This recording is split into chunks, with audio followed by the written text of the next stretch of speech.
Icebreaker.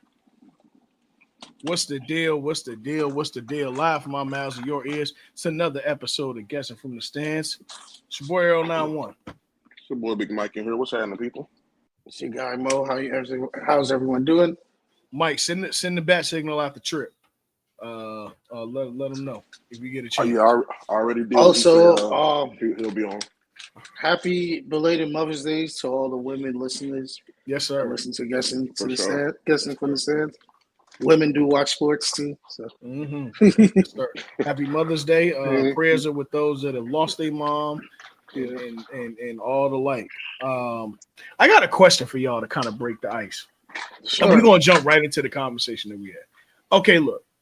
It was one day I was inspired by watching an interview with A. Marie. Just about like, we in our 30s now. We all in our 30s, right? So at a certain point, we're the ones on the grill. We're the ones throwing the cookouts. We the ones. But like, I was inspired to make our playlist for our classics. And I just went down a rabbit hole. Dog, we live in the best era of music ever. We also shared music with the generation before us. So that's true. That's true. But like, I tweeted the other day, I said, it feels like the Fabulous Traded All video outside, or it feels like A. Marie's Why Don't We Fall in Love video outside. And I couldn't explain it in like weather terms per se, like traditional weather terms, but everybody understood what I meant when I said it. Bro, this is my first time hearing you say that, bro, and I automatically, yes, bro. I always compare music to weather. Yeah, bro, like, it just felt right. Music. Like, you remember so like that feel, bro, like that just feels like sunny in like 82. You know what I'm saying? It's like for instance, like What's Up by Darnell Jones. Yes, sounds much better in the summer than it does in the winter. Absolutely. Yeah, it's something about like even like Ashanti's first album sounds just like it sounds good like right after that, or like, even like I know he's a nasty man. I know he's a nasty man, but I just got to be honest. Like even like Shake Your Tail Feather sounds just like summer. You know what I'm saying? Like or better yet, a better example. There's certain records like let's see. What did I have on this playlist? This playlist is live. It's in our bios. That joint with him and Black Rob that we ain't going. No, yeah, bro. Like, shoot, what else? That A. Marie was right on point though, bro. Yeah, bro. Oh my God. Like, Mike, I'm gonna sing you this playlist, bro. And when you go down like the list, like it just sounds like that outside. I got one for you, bro. What's on there? Paradise by LL. And you know what's crazy? It's on there. For real? Yes, bro. Yeah. Listen, I got one for you. I went down the rabbit hole. I went down Around the Way Girl by LL. That's funny. You're funny. But here's the thing. So I was going to do Around the Way Girl, but it's like that's more of our parents. Like I was like, where's our classics? It is ours. That's all. But, yeah. We are all born in the 90s. I get it, but that song has transcended much more in the 2000s than the 90s. But even like Love You Better, like Love You Better just sounds so like. Do you think I'm to hurt you? No.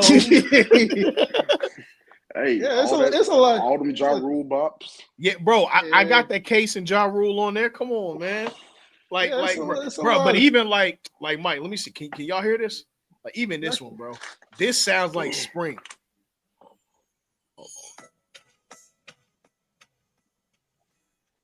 Oh, Faded Photographs. Come on, man. Faded Pictures, bro. Like Case and Joe lost their damn mind on this shit, bro.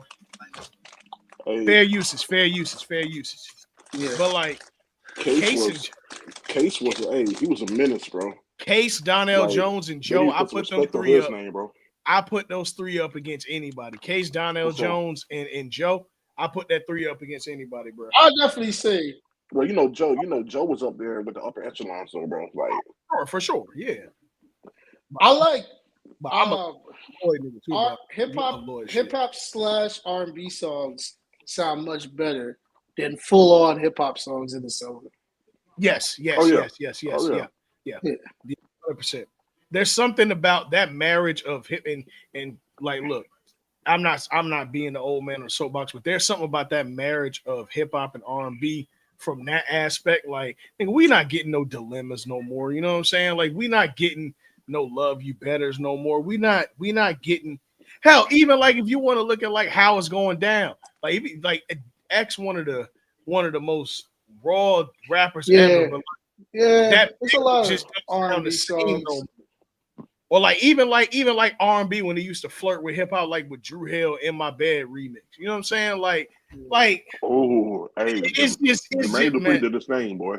Boy, hey, listen, bro. Wanna hear you Turn it loose. Somebody get next to you, bro. Man. If you wanna dance, hold on. I'ma make you dance. If you wanna move, What you got? Is that Drumline? Is that EPMD?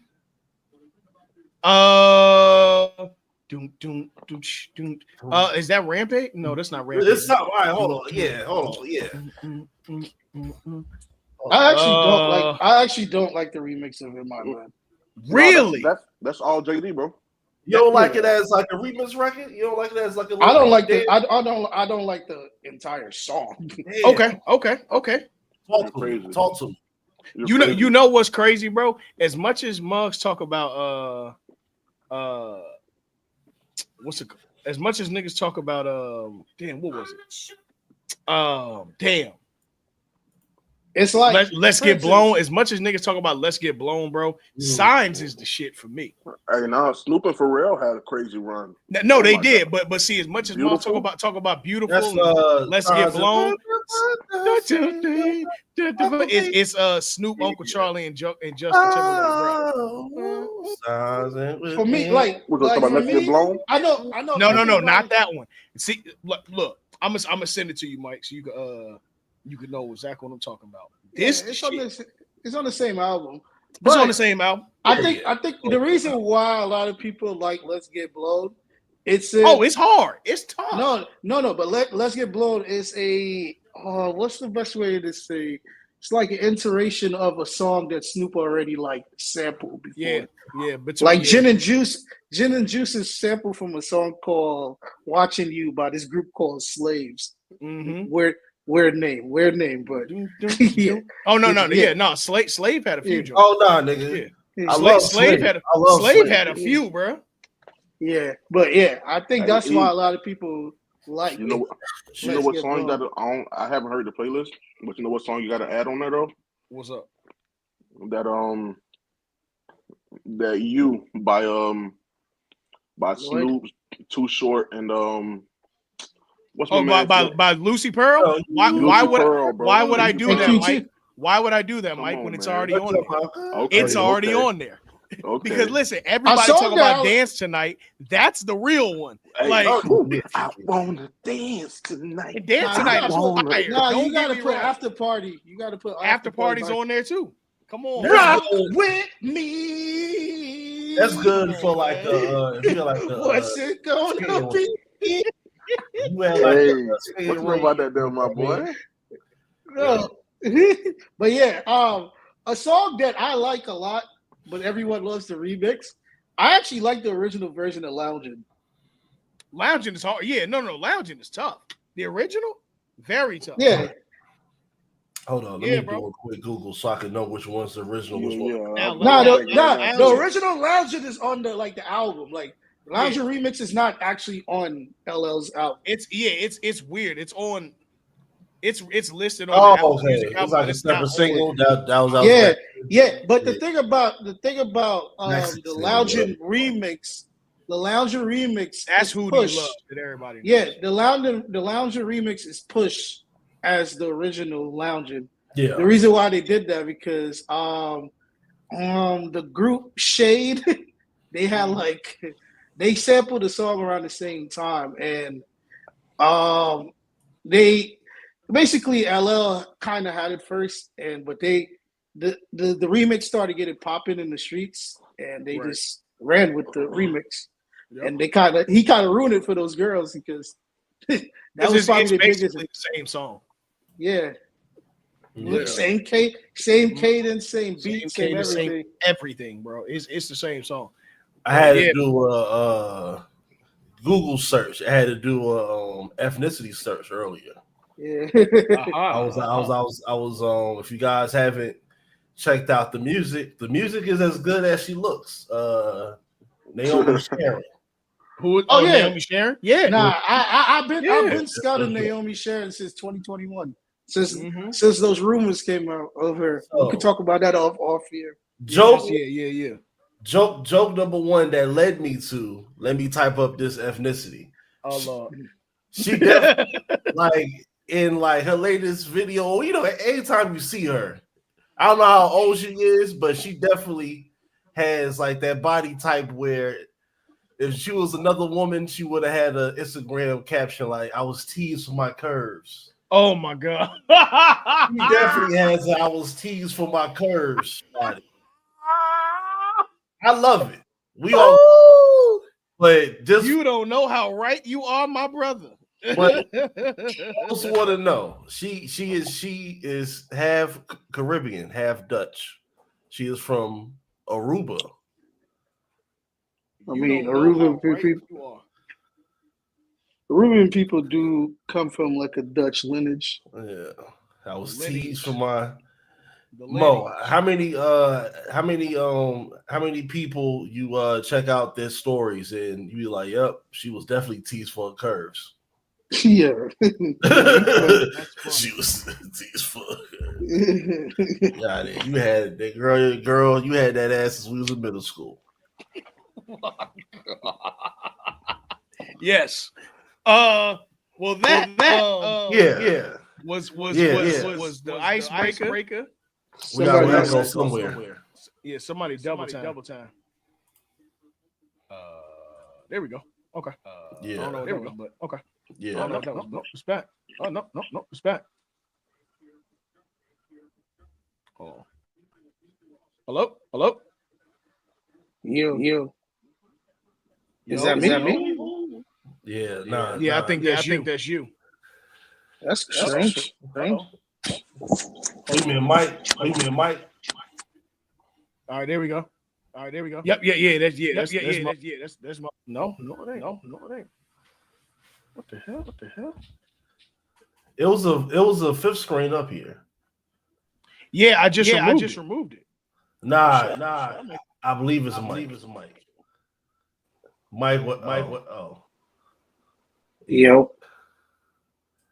It's us. Well, Mo, it's you and me. Me and you. Nah, but hey man, before we even talk about any deep sports topics, dog, it's been an exciting week of sports, bro. Yeah. Definitely. Nah, for real. Big facts. But nah, man, freaking yeah, that had to be Mike. Hold on. Yeah. Nah, but Earl, this was low key a hype week for sports since our last episode. Well, it was. I wanna No, it wasn't. It was a bad week for sports. I wanna go. Let me see. Let's start out with the playoffs first. Sports. Let's start out with the playoffs first, and then we're gonna transition to the draft. We'll close out with the draft. Let me see. All right, hold on. Before we get to the point, let's address the room, the Apple. Well, let's address what's in the room. Mm-hmm. So in 2002, 2003, a young man that played 13 NBA season, became a CEO of a big shoe company and a team owner at one point. Now he opens hospitals in his city, and he I has think that's 15 seasons in. 15 seasons. He didn't play. In Could 2003? He Oh. played 14 seasons. No, that's Oh, 15. I'm sorry. My math is good, but I'm sorry. Everybody. 13 No, with we're the good. Bulls, 2 with the Wizards. Okay. Country Yeah, boy. so obviously the news is out. Michael Jordan will be joining the NBA on NBC. I know that's pretty big for a lot of people. How do you guys feel about this? Because I know how I feel. What does a special contributor mean? Use code Black Cat. Means he come in whenever the hell he feel G.F.T.S. like it. Black Cat is to be exact. That's my question, Mike. We can hear you now. I don't know if you can. Cool. Okay, you could, okay. He comes in whenever the hell he feels like. What does use? Here's what I think special contributor is. We only gonna see Mike about 4 times a season. Oh yeah. No. I don't think that. I think At you're minimum. only gonna. It's like this. You're gonna see Mike the first. You're gonna see Mike the first week on NBA and NBC. Mhm. You're gonna see him Christmas Day. You're gonna see him MLK Day. You're gonna see him Mhm. All-Star Weekend. You probably Yeah, may 'cause see I him. think Peacock got the All-Star, right, Mo? Yeah, I Yeah, think they got Peacock got everything. Peacock got All Star now. Yeah. Well, So, NBC has All Star. yeah. And you're gonna see Mike around Rival Week. You're gonna see Mike probably St. Patrick's Day. You're gonna see Mike on the first week of the playoffs, and then you're gonna see him on Good Black Father Day, and that's it. Good Black Father Day is crazy. I see it. AJ says bald. That's all we got on that. That's now speaking of bald, yes. Another announcement was made today, not the undertone the mic thing, because we're gonna get into the mic thing, but Vince Carter also will be joining the NBA on NBC. Bald Tar Heel. Bald Tar Heel talk all through Peacock. The bald cock is what the app will be known as. The bald Yeah, cock. that was crazy. Yeah, That was crazy. Yeah, That was crazy. yeah. That So was I'm gonna pause that. Pause. That was good. I'm You gonna mute heard? up for 1 minute. I'm gonna mute up for 1 minute. All right, for me, I'm just saying this. For me, I don't really care for NBA on NBC. I was only 10 years old in 2002, so that was like the last season. So I didn't really get to live with that. I didn't understand TV channels the way I do now. So I grew up with ABC, TNT, and stuff like that. So it's like, yes, I acknowledge the song and how amazing it is, but if we always try to say we're going to push things forward, and then you bring back old shit, you're not pushing nothing forward, because all of this just seems like, yeah, we're just trying to just get back just viewership from a time capsule. Because when you think about NBA and NBC, most people just think of I'm talking about casual, not us. Most people just think about a short period of time of the Chicago Bulls winning. Yes. And I'm sorry, Mike, this is not a shot at y'all, but that's what people think of. Yeah, for like casual basketball. Yeah. And like, I know people always say we don't care about casual, but that's what moves a product of a sport. Word up. that's those people are gonna come every week to watch. We're gonna watch when we feel like it's worth to watch because we actually understand the sport. So I feel like, yes, it's good that Mike is there because that's how you get people to engage. That's how you get more subscription. But it's like Tom Brady. I don't want to see Tom Brady on my TV screen on Sunday explaining football when you already dominated the sport. Like, your talk is gonna sound like you're not even belittle. It's just gonna come off a little bougie to people. Like, oh, this guy won at every level. Like, the way how he look at things, other people don't, and it's like it becomes like a little conflicted because it's like, dog, you cheat. I don't want to say cheat, but you got Spygate and all this shit under you. So it's like your winning is different from everybody else. But I am gonna be. I mean, I get it. You're a Raiders fan, and I understand your story. So I understand. I understand your story. So. I was referring to the Flake Gate, but okay. No, but the Tuck Rule. You guys were the first act of the cheat. So I'm sorry. But for me, I just don't feel like we need to see Michael Jordan on the TV. It's like some people need to still hold their mystique. It's like Michael Jordan should only speak like 3 times a year, like in sports in general. Like I don't need to see Michael Jordan on my TV screen.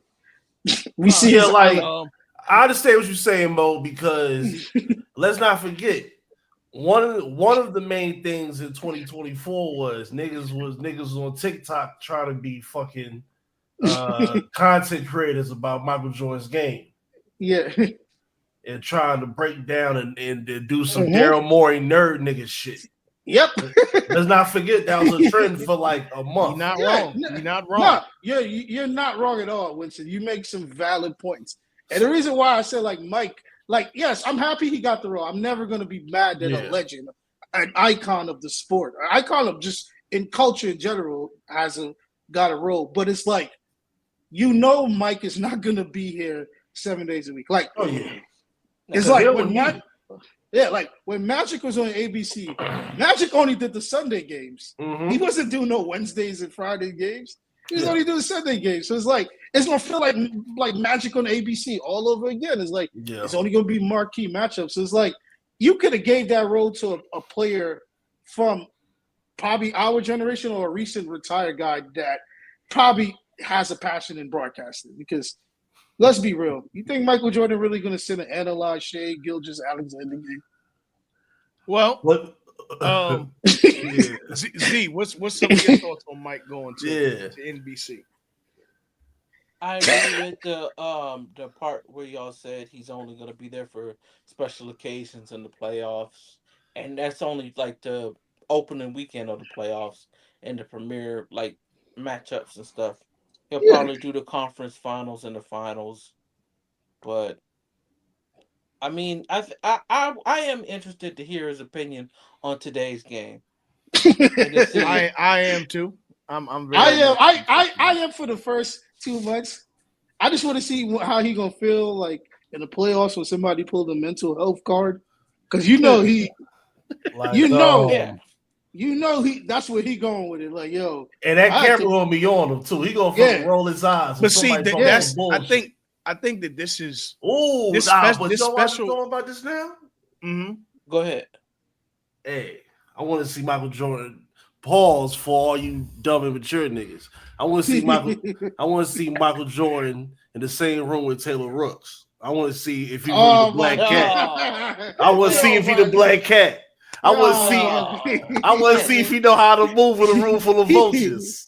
He's a married man. Nah, nigga, he's still Mike.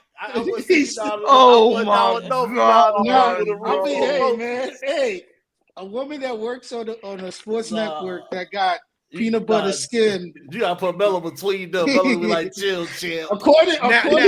Now, I will say this: if we're being honest, this kind of makes sense. If you look at the lineage of who is on this roster, it's all a Jordan brand roster or a Nike roster. Like who's Blake Griffin, Vince Carter, Melo, D Wade. Who else is on there? Who else is on there? Candace Parker's Adidas. Yeah, but I feel like it's I feel like it's not or Reggie Miller. Reggie Miller is doing, and that's another thing. I think Mike is working in studio. I don't think he's working. No. Mike is working in studio. Honestly, if it's in studio, I would just like it to be Mike and Reggie, because it will make sense. Because you'll have you must not have heard what Reggie just said. You must not have heard what Reggie just said.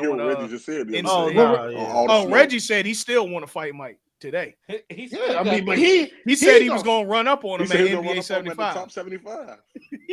I mean, bro, hold that nigga on the phone, bro. Hey, Mike, imagine we left that taco place we went to right outside the arena and just seeing Reggie throwing hands with Mike.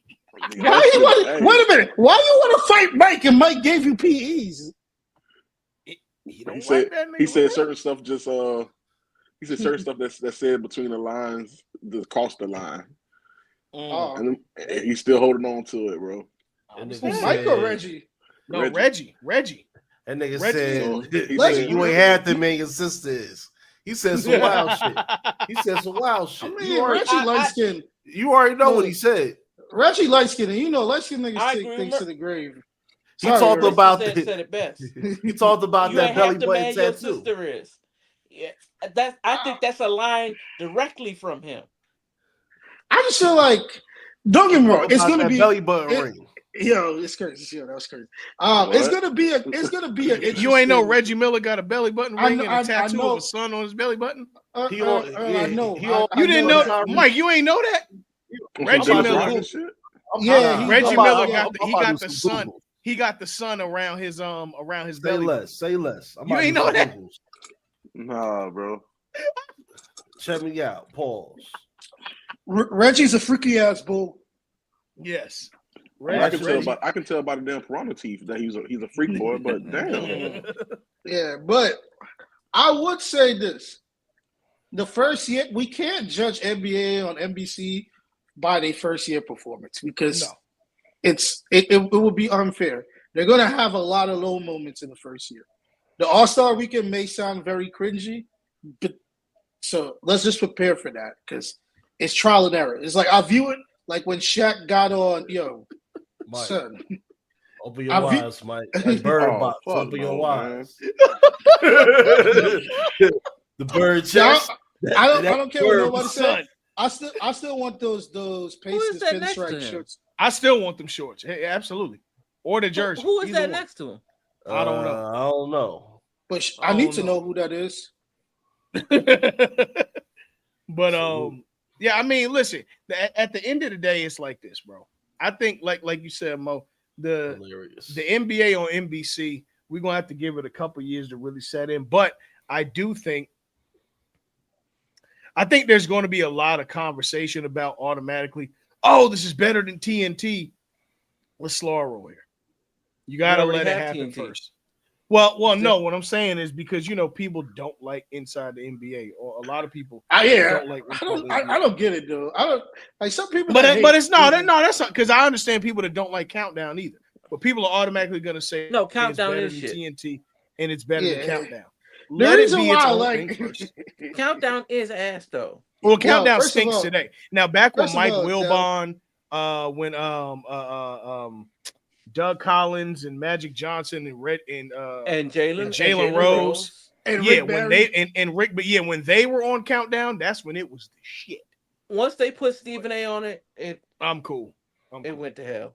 Yeah. Now, first edition to Countdown with Stephen A. back in the early 2000s was fire because it was I him. didn't like him on it back then. Really? Yeah. No. I fucking. That's where we got that. That he can't play. His hands are small. He can't do anything. That shit was hard. Yeah, that was annoying. Yeah. Yo, quick side note though. I did watch this movie today. This probably one of the few Spike Lee movies I never watched. And it was a great watch. That's all I have to say. He has the Crooklyn. Oh, I see. That's You never seen Crooklyn before? Nah. I'm Wow. surprised you haven't seen Crooklyn before. I'm very surprised you haven't seen Crooklyn. No, it's okay, bro. Yeah, no. A lot of people never saw Gone with the Wind. Yeah, that's a good point. Hey, man, Crooklyn made me hate Black Eyed Peas for like 2 years. But after I had them shits, I had them on a New Year's Day, and them shits was fire. Oh, well, I would say for as like, I think because NBC, I mean, people give flack to TNT broadcasting, but even through my childhood, TNT always been like that. Yeah, they've been authentic. They just it's like a barbershop. It's always been that way. But the thing is, with NBA coverage, it was the extra coverage that made NBC special. The NBA broadcast, it was a regular NBC sports regular broadcast. It was it wasn't nothing saucy about that. Yeah, like I did read they're bringing that back with NBC. It's gonna be a lot of feature stuff for the players, like make players feel like they're wanted. Oh, so they're gonna put that on Peacock, I'm assuming. Yeah, it's gonna be like when you're watching the game. Probably gonna put it on YouTube too. You remember how we used to watch ESPN, like the games on Wednesdays and Fridays? Yeah, Doris Burke will have an interview with Melo LeBron in the daytime. They're showing that this. That's hard. So players are gonna feel more appreciated. It's like that. they're trying to sell the league again as individuality, like players are individuals, and it's not only going to be premier players, like they said. It's going to be players that it could be like a guy like, for instance, I'm just using like Alex Caruso, a guy that's like a guy off the bench, but he contributed. Eagle. He might get a feature like so. Or even the Jalen Williams, the light skinned Jalen Williams. Yep. So like a lot of players are gonna get featured this time around. So I don't know shit about him. What's your thoughts about Mike going to the to NBC and really just the overall NBC team? Like what I mean, shoot. I don't care. I mean, to hear from Michael Jordan, I guess that's cool. It draws ire. Considering, he's, in most people's eyes, the greatest of all time, if not one, definitely two. So, I mean, to be able to hear his perspective on basketball topics, to the nature of the game, etc., I mean, that's always intriguing. You definitely want to hear from somebody that polarizing. But I think Mo had highlighted it, bro. Like, sometimes, bro, you just want to hear, like, just basketball talk, bro, and not necessarily from niggas that, quote-unquote, know it all. You know what I'm saying? Granted, Jordan is great and all that shit. Yeah, you want to hear him. But sometimes, bro, you really ain't trying to hear that shit. Like on Sundays, I ain't trying to hear Tom Brady grade every pass. You know what I'm saying? Yeah, it's like that's an A+ pass or that's a B- pass. Man, bro, get your goofy ass out of here, bro. Like, just it's like football. Piggyback off of Mike said, Super Bowl when Mahomes was down, right? Brady could have just said, hopefully they fight through this adversity. This motherfucker said, I mean, I was in this position for it. Look how I overcome it. Nigga, you just retired. Like we all witnessed it. Like, because he wanted to call him a bitch ass nigga. But leave Brady alone. He could do that. See, but that ruins the fabric. That ruins the fabric. I agree with y'all, but I do. Oh, go ahead, Mike. I would say like just, and I know it's about Michael Jordan, but just like about the Brady thing, bro. Like he be talking about how like all the flags and shit on the quarterbacks, and quarterbacks got to do a better job protecting their receivers, this, that, and the third. Like, bro, like nigga, you just stopped playing like 2 or 3 years ago. You know all these rules were in effect partially because of you, my nigga. Like, I'm tighten up, bro. Hey, to the victor goes the spoils, man. I'm about to say, to the victor goes the spoils. Like, for instance, to piggyback also what Mike said, Alex Smith called him out about that when he was complaining, like his last couple of years, Brady was complaining about, quarterbacks putting they receivers in danger. That's why so much flag. And Alex Smith said, you changed the rules in 2008. Is the reason why we have more flags now, pre-2007, than we ever did. Right, come on, bro. Now, I will say this. I agree with y'all 90%, but I'm saving that 10% for one thing. It's Mike. I get it. It's Mike. No. I personally am a fan of the Manning cast on ESPN. I know a lot of people don't like it. I personally love it. I don't have $11 to watch that, and I love paying Manning, but capitalism be killing me. Love the Manning cast. It is. I don't. It is that Manning cast. I'm sorry you don't. Manning cast is the best fusion of entertainment meets commentary. Because I'm going to be real, bro. Damn, this going to sound fucked up. Troy Aikman and Joe Buck. When I had the option to listen to them, it was cool. It had no swag with it. Swag. Like, dog, because Monday Night Football is a necessity, I don't want to hear them all the time, bro. They are irritating. And I don't want to hear. I didn't want to hear Booger McFarland. Yeah, I'm cool on Booger McFarland too. Honestly, the best ones to call it on Tariq Gruden. Yeah, well, fuck John Gruden. But fuck John. I'm with you on that. But I'm gonna say this: the best broadcaster we got is Tony Romo. Tony. No, he's not. Don't ever say okay, that so again. so let me give y'all a little inside baseball. Let me give y'all if y'all don't know. Why you disagreeing with that? I'm gonna give you some inside baseball on Guests from the Stands. All right. Why do you disagree with that? These Negroes, these jokers, do not like people who used to play the game, especially recently, who explain the game for commentary. They don't like it. They do not like it. No, Now- I don't. It's not that. But Roma didn't do Roma don't do a not- shitty job. Like, my problem is not with you explaining commentary. Okay. It's about the additional commentary of I would have did this, I would have did that. I don't need that. I'm watching the damn game. Is he I don't just need saying this, your or somebody thoughts asked on him? it. So because Jim Nance if that's the case, him, and Jim Nance don't be asking him all that. yo, Okay. if I that's didn't the know. case, That's why I all right, cool. I didn't know. Yeah, I'm gonna hold this to you. So when we get to NBA, NBC, and they ask Mike, what would you do in the last 14 seconds of the season? If they ask Mike and he answered, I ain't got nothing to say. that's what your thing is, a volunteer. Jim do not get to the opportunity to ask him what's going on and how it should go. I know. Okay. And if Mike goes out and says shit, he's not gonna say shit on TV, but he's like, I would have just took the ball from Luka and just go straight to the paint. Mike, we don't care. You're not on the court no more. Thank you. Is That's it- the way I feel about Romo. Damn. Hey, it's a cold world out here, dog. And if we If tell him it's the me- whole truth, when you had the ball, See, happening. that's the thing. You see, it's hindsight's 2020. Hindsight's 2020. All I right. get it. Romo has a lot of shortcomings in the playoffs, but he do have a lot of game-winning drives in the regular season. He do. I know we try to deflate the regular season don't count, but you have to play in the regular season to get some Bullshit. It don't. Yeah. Hey, listen. It count. It count like, But not enough. Look. I know that the playoffs mean everything, but look, to me, the long journey of getting to the playoffs is just as strenuous as the playoffs. Nigga, that's 18 games or 17 games, whatever they play. No, 18 weeks, 17 games. that is a strength. You cannot discount the regular season. But hey man, let's let's continue. Let's continue. In the words of Earl, let's get to the meat and potatoes. Yeah. Let's get to the meat and potatoes of why we're here today. We Of course, on following playoffs, on. we on the lotto.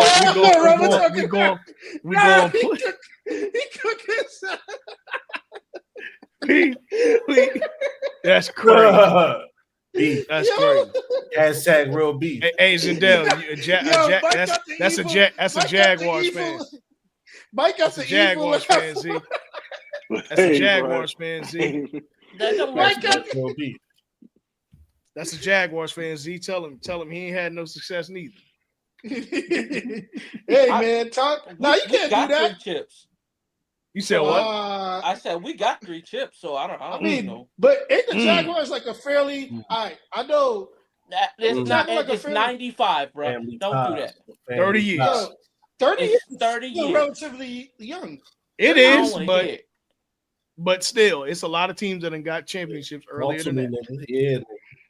I mean, And a team that went to the AFC Championship in their second year of existence. Ooh. Hell no, they get no excuses. Ooh. Hell no. Big Zell, not the little one.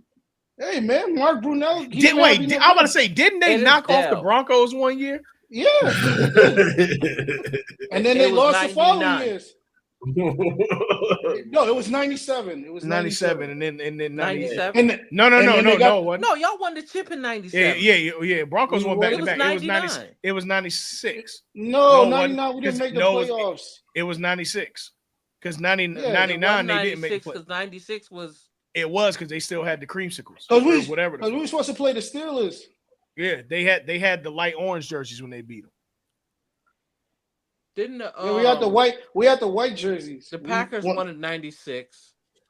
Packers won in 96. They played the Broncos They beat in the Patriots, right? Yeah, they No, beat. they They beat Patriots. Curtis Martin. They beat Curtis Yeah. Martin. And then the next year they played the Broncos. They played the Broncos and got their ass whooped. And then the next year the Broncos They played the did. Falcons and whooped their and ass. they whooped the Falcons.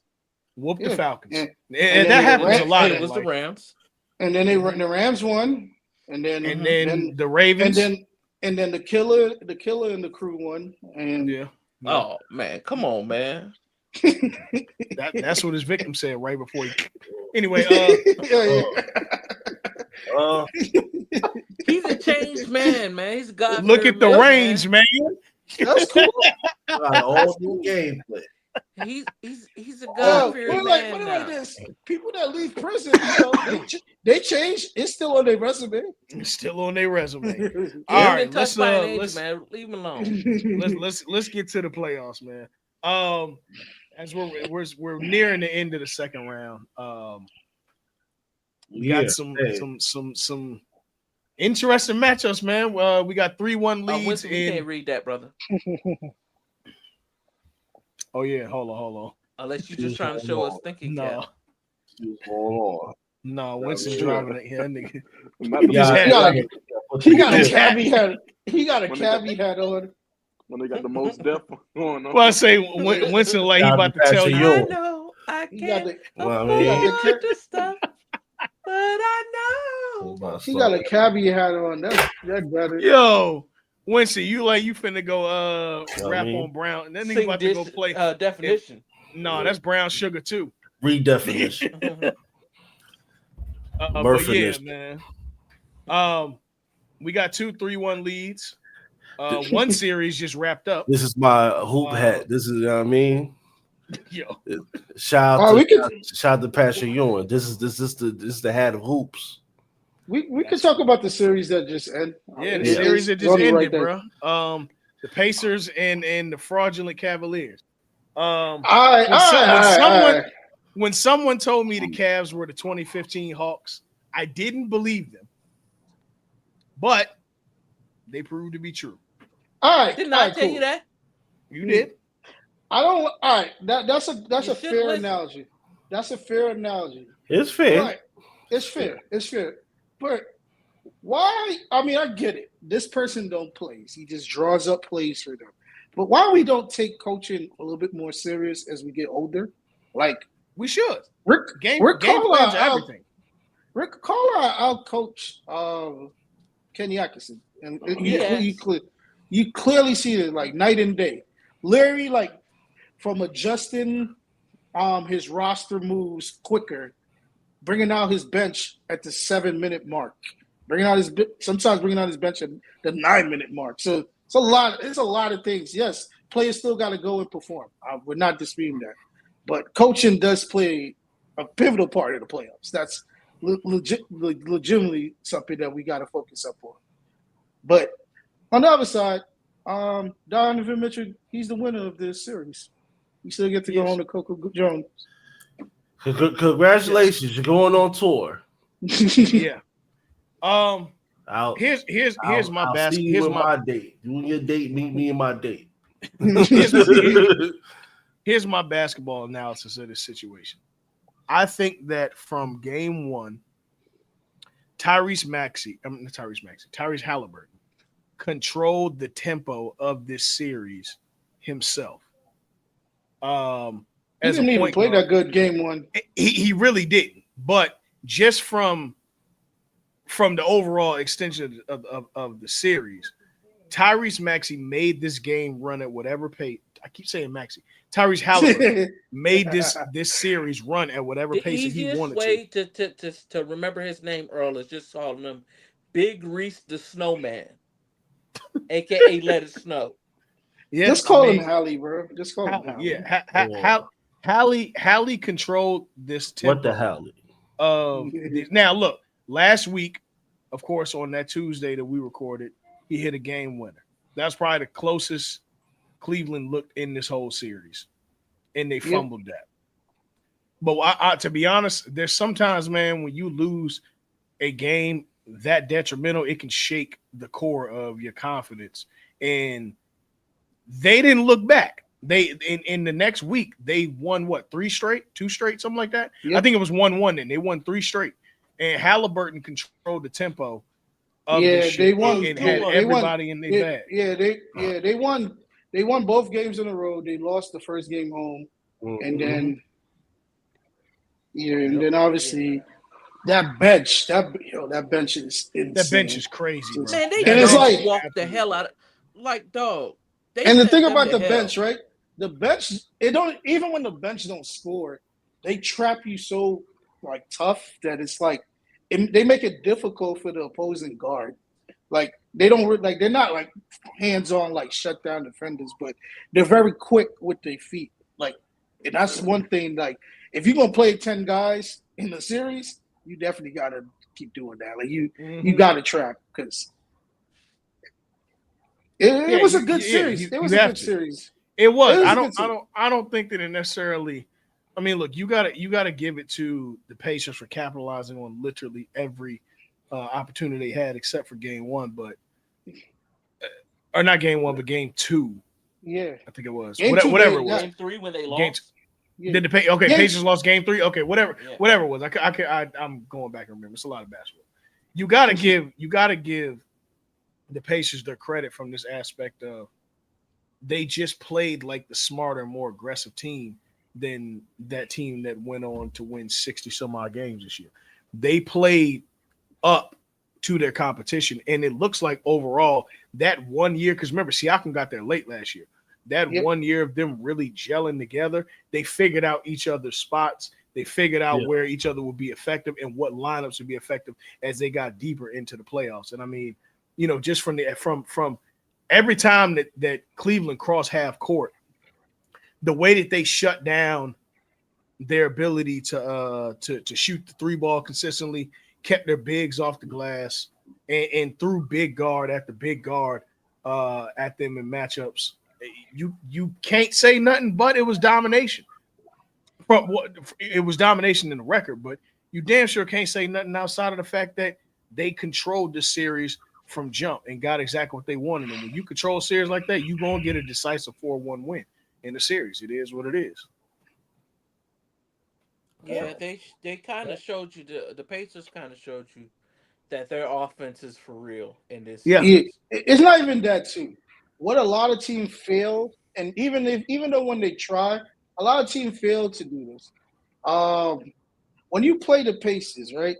Don't try to play their game. Even though like you have to move the tempo, you're not gonna outrun a team with a bunch of guys that just run all the time. No, Like like yes, play your game, but also keep it at a point where like you can show them you can score and I can score too. But once you get into we're just gonna keep doing suicide. You're not gonna win.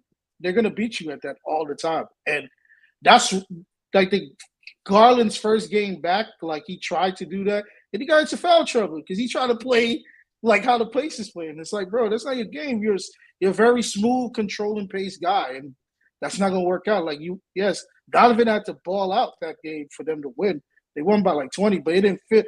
Throughout that whole game, I watched when they won that one game. Even though they were up 20, it never felt like they were like up that much because they don't. Cleveland don't play that way. They shut you down, play a lot of scrappy games. Donovan puts up big numbers, but we shall see, man. Yeah. Mike, what were some of your takeaways from this series between Cleveland and Indy? Ass We to won, grass. Mike. We won. We won, Mike. Yeah, bro. We won. All season, bro. I just felt like they was overrated all season, bro. You know what I'm saying? Like, granted, you know what I'm saying, they had the best record in the league. No, they had the best record in the league. Yeah. Okay, so you had the second best record. I was never sold on them winning anything.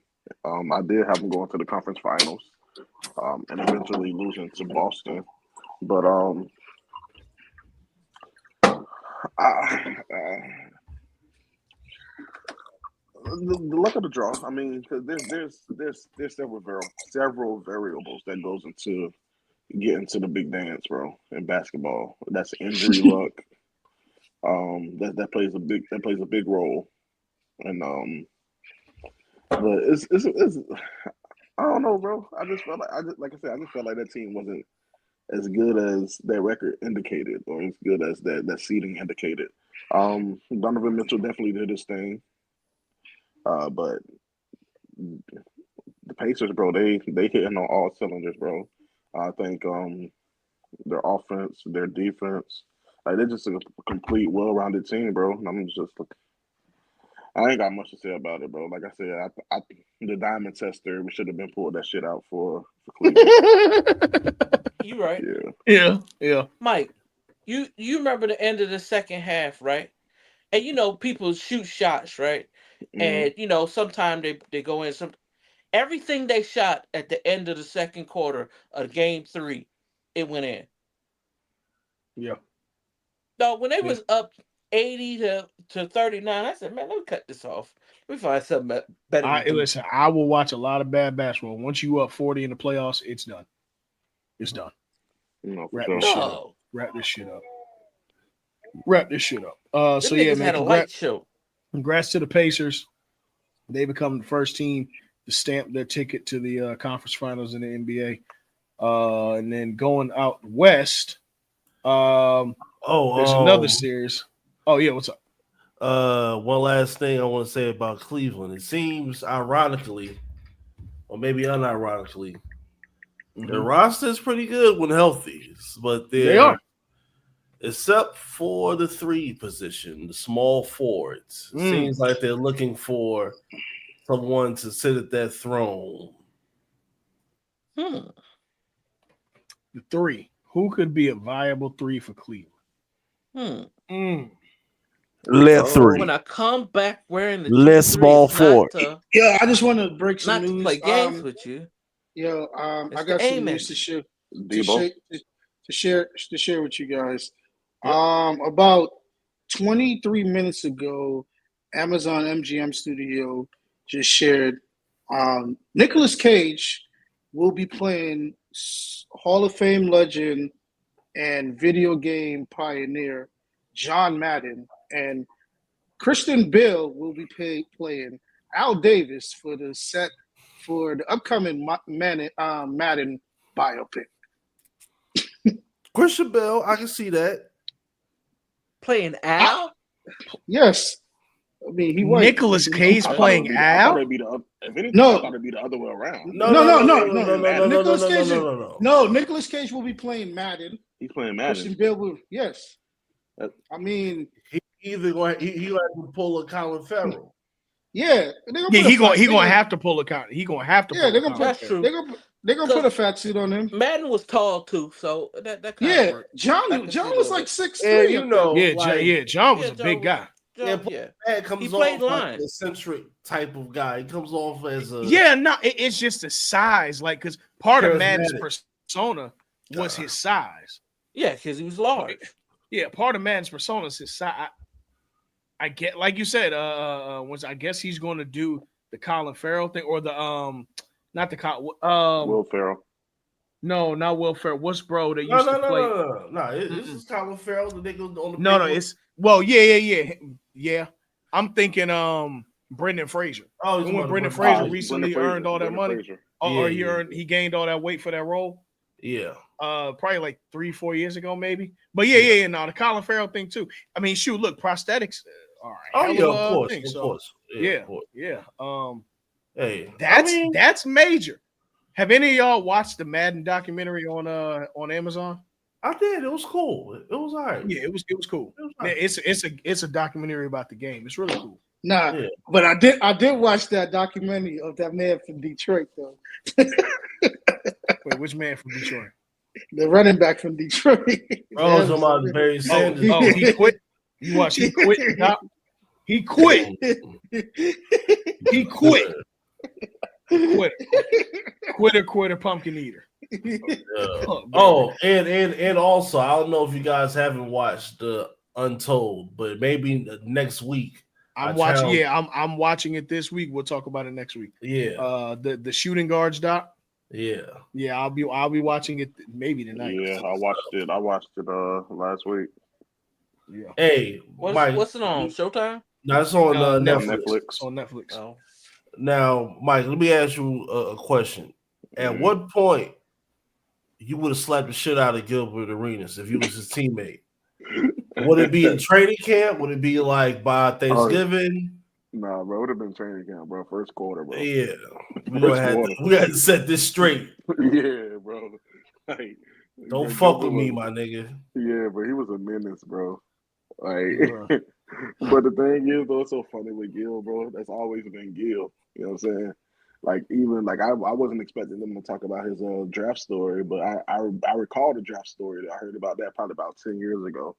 When they asked him, like, what he won out of life or some shit like that. There, and the nigga was like, "I want to be a pimp," and they're like, "What?" They're like, "So, we're gonna ask you again. What do you want out of life?" Yeah. And he're like, "So it's either you double down on what you say, or you get punked out." They're like, Yeah, he just like me. I never been one to punk out. He Yeah, said, so I said, I want to be an international pimp. He said, "Oh, you're testing me." He said, "Oh, I got you now. I want to be an international pimp." Y'all missing the motherfucking. Yeah, I mean, this is a family friendly show. I gotta watch it profane. But with Gil, but this has always been his. That's always been his. You know what I'm saying? Even still to this day, he's a lot more mature, bro. But he's still you still see it. You know yeah. Rod, Earl, if you read my letterbox review about it, I stated that. I purposely avoided it for the spoilers. I'm gonna watch the documentary and then. I mean, it's truly no spoilers. We live. Oh, okay. We live the time. It's pretty like this. If you live through something, it's no spoilers. Yeah, it ain't no spoilers, bro. You live. I know about the circumstances of how homie came home though. I didn't know that. Yeah. I mean, I didn't. That was very. I didn't write about that. You see, I got. I would say I know that's your cap. Man, Crittenton was really down Black in Atlanta cap. though. Like, Critton was like that in Atlanta. He really was. He's a real nigga from Atlanta, bro. That nigga checked in. What I learned though, that nigga turned Crip. What I did learn something though, Gil hit a very interesting point. I don't know how valid it was. He broke down like why he got suspended, like the reason why his suspended was so long. Yeah, because like I even went and researched what he said originally, Mike in the doc, and he wasn't wrong. He's the reason why that shit got changed now. But the niggas move like a fucking dickhead. That's why. Like, I mean, I get it, but I get it. You gotta move perfect. Not perfect. You gotta move right. You got the NBA is. I'll even say this, Mo. I'll even say this as a statement. If Gilbert Arenas did not have a signature shoe, David Stern would have fucking got rid of him for like a year and a half, bro. Yeah, bro. If he wasn't the figurehead that he was at the time, bro. He would have phased that nigga out the fucking league. But you know why? The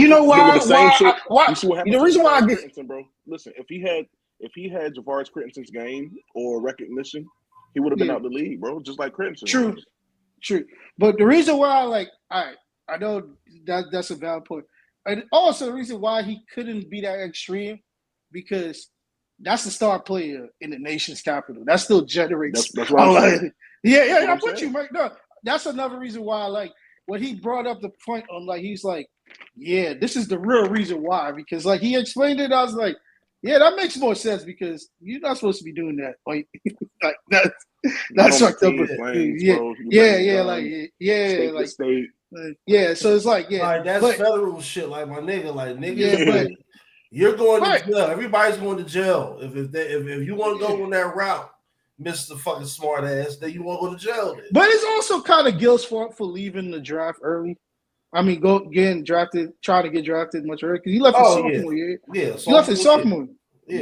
But he could have been a lottery pick. No, he could have been a lottery pick.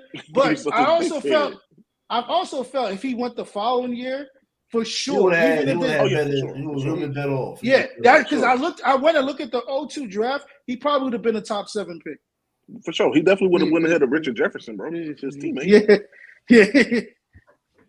But, shoot, I'm gonna check it out. It's a good doc. I'm gonna check it out. It's just I remember it. I was like, damn. That's something you should watch with your son. Watch that with your son. Watch that with your son. No, I won't say watch that with Taylor now. I will. Shout out to my nigga Gil, man. Yeah, but I would say Gil. I never think the Mike. I remember this for over 20 years. Stop saying that stupidness. Yeah, that's my nigga. That's my nigga Gil, bro. His name is either Agent Zero, Hibachi, Agent Zero. You can't call no grown ass man Gil. It's my man Gil. Another thing though, what I did find pretty interesting in the doc is like when this could have all been avoided if Gil just went back and took a nap. Yeah, from jump, Because from jump. you doing this 4 days before Christmas, my nigga. Like In a visual Bro. line stuff. like And there was all some trolling shit, bro. shit, yeah. Yeah. It is All the shit was trolling. Like It's gonna be niggas a really- point how they narrate it. You gonna press pause and you gonna be like, I'm pissed off now. yeah, bro. I am pissed off. Gil was that kid, bro. He was that kid in grade school, dog. That just I keep on like fucking with somebody for no reason, dog. He one of Like, these. I'm not touching you. I'm not touching you. yeah, bro. Yeah. I'm not Like, touching. It's like, bro, come on, bro. Like, Nah. he clearly It's like- ain't about that, bro. Like, leave him alone, fam. Nah, the thing about it too, in the doc, it was a teammate. He was like, "This nigga ugly." He just kept telling him that every day. He said, "You ugly," and the nigga wanted to fight Gil, and Gil had him in That a sound headlock. like some shit like Andre Blatch would get mad at. Nah, Andre Bradshaw, you stayed away from Gil. Nah, one It was the JaVale dude with the receipt. JaVale McGee hit Gil in this shit though when they was in DC on the plane. That's Yeah. funny as hell. That's I funny wish as hell. Kwame Brown had something to say. Hey, man. But yeah, bro. Other series that look like they are over is the Timberwolves and the Warriors. That shit.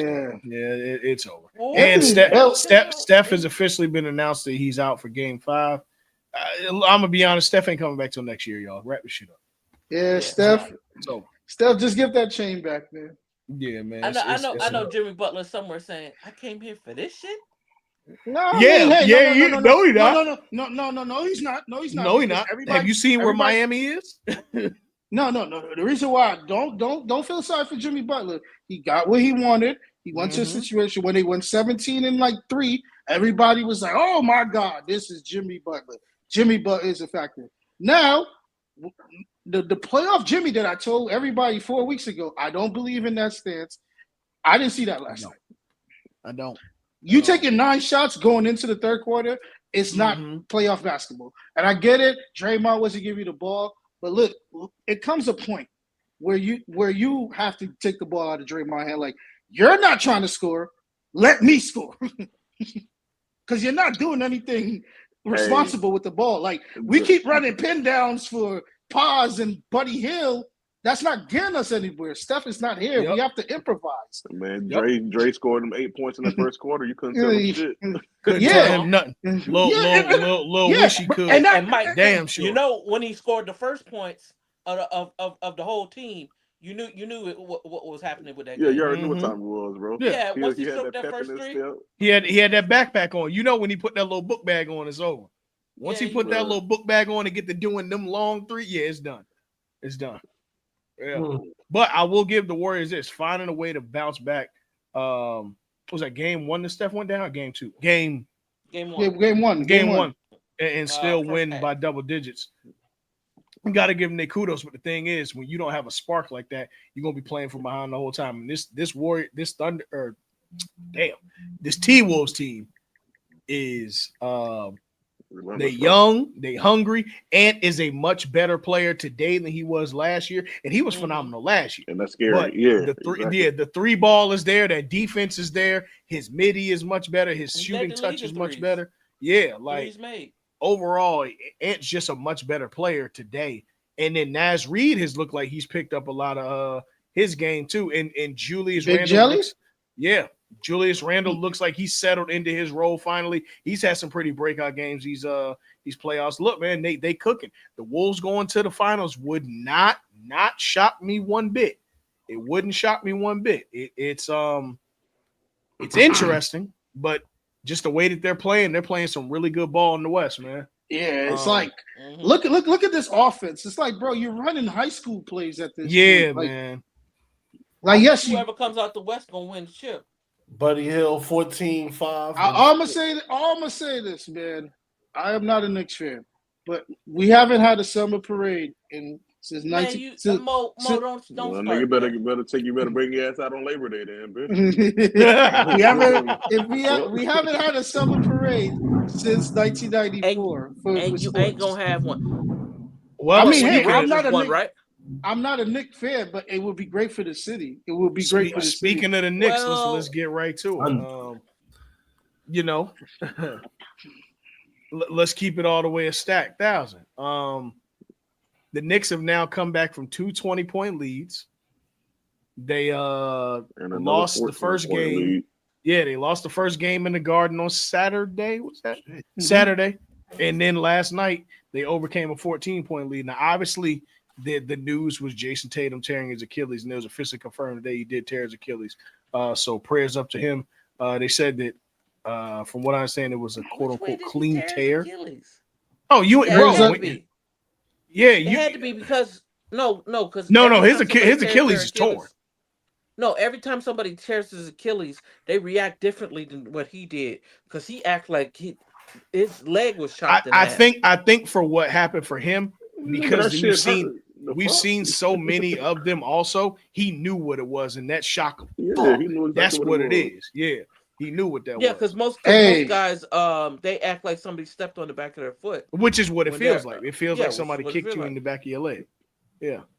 All I'm gonna say is praise up for JT, Jalen Brown. Show us what you got, or else is look.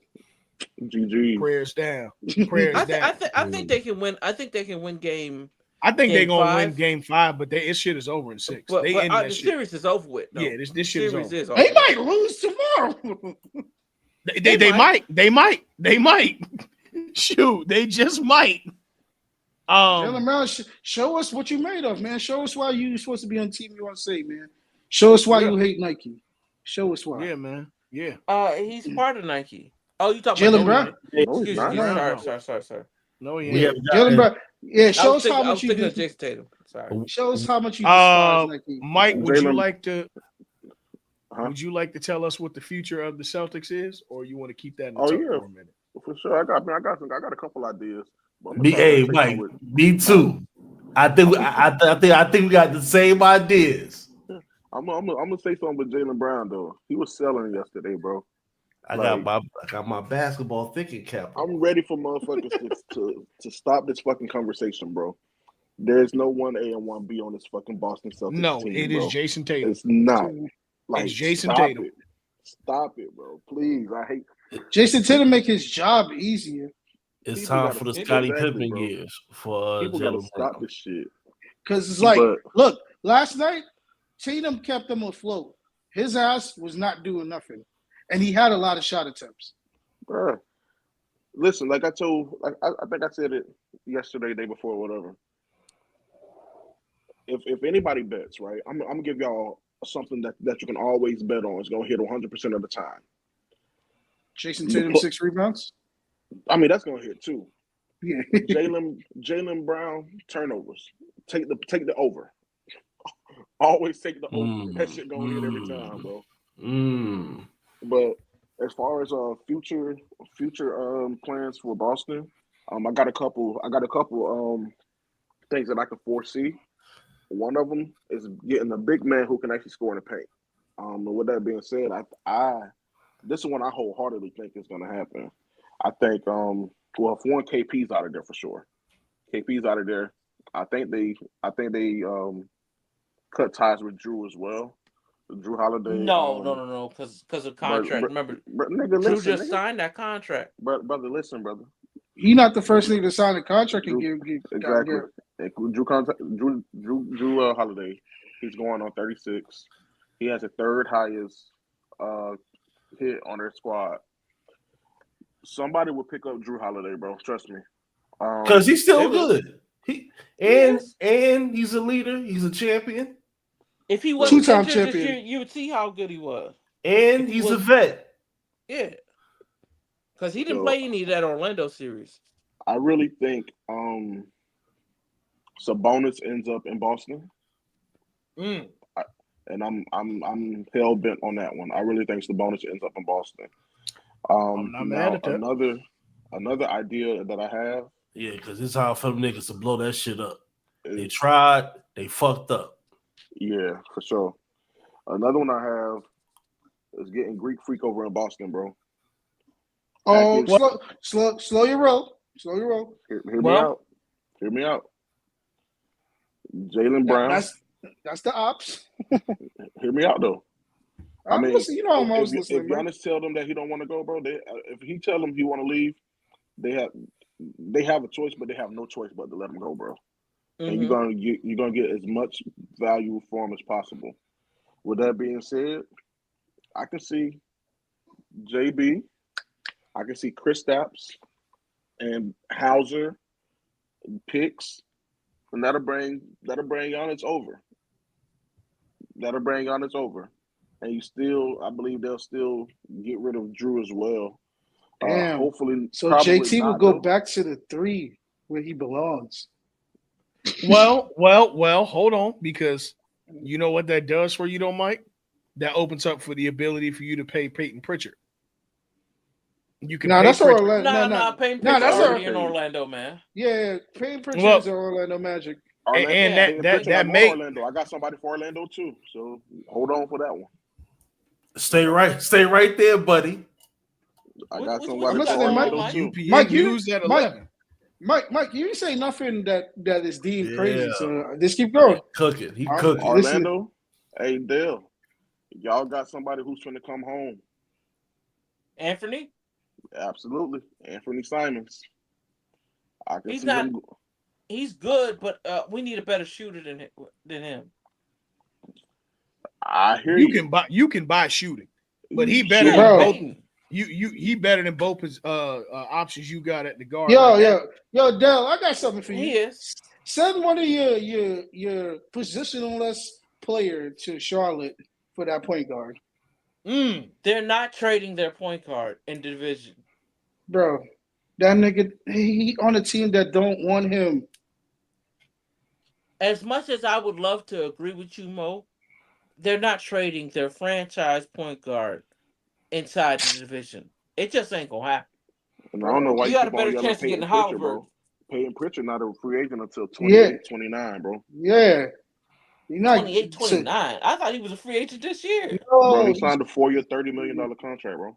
Oh, never just mind. due Fuck for that. he's just due for a re-up. That's it. That's That's it. what I'm saying. You just gotta try to get LaMelo, man. You have to. You have to. I like it. Jonathan Isaac. Hey man, if you want, you might have to send Franz. You might. I might. think Nah, no, we ain't doing that. But Anthony Black has a lot of value. he does. No, He I was gonna say consistent. send Black and Franz. You probably get LaMelo. Nah, you keep Franz. I don't think I would No, trade LaMelo. I'm not I don't trading think I would Paulo. I'm trade not trading for Franz. LaMelo.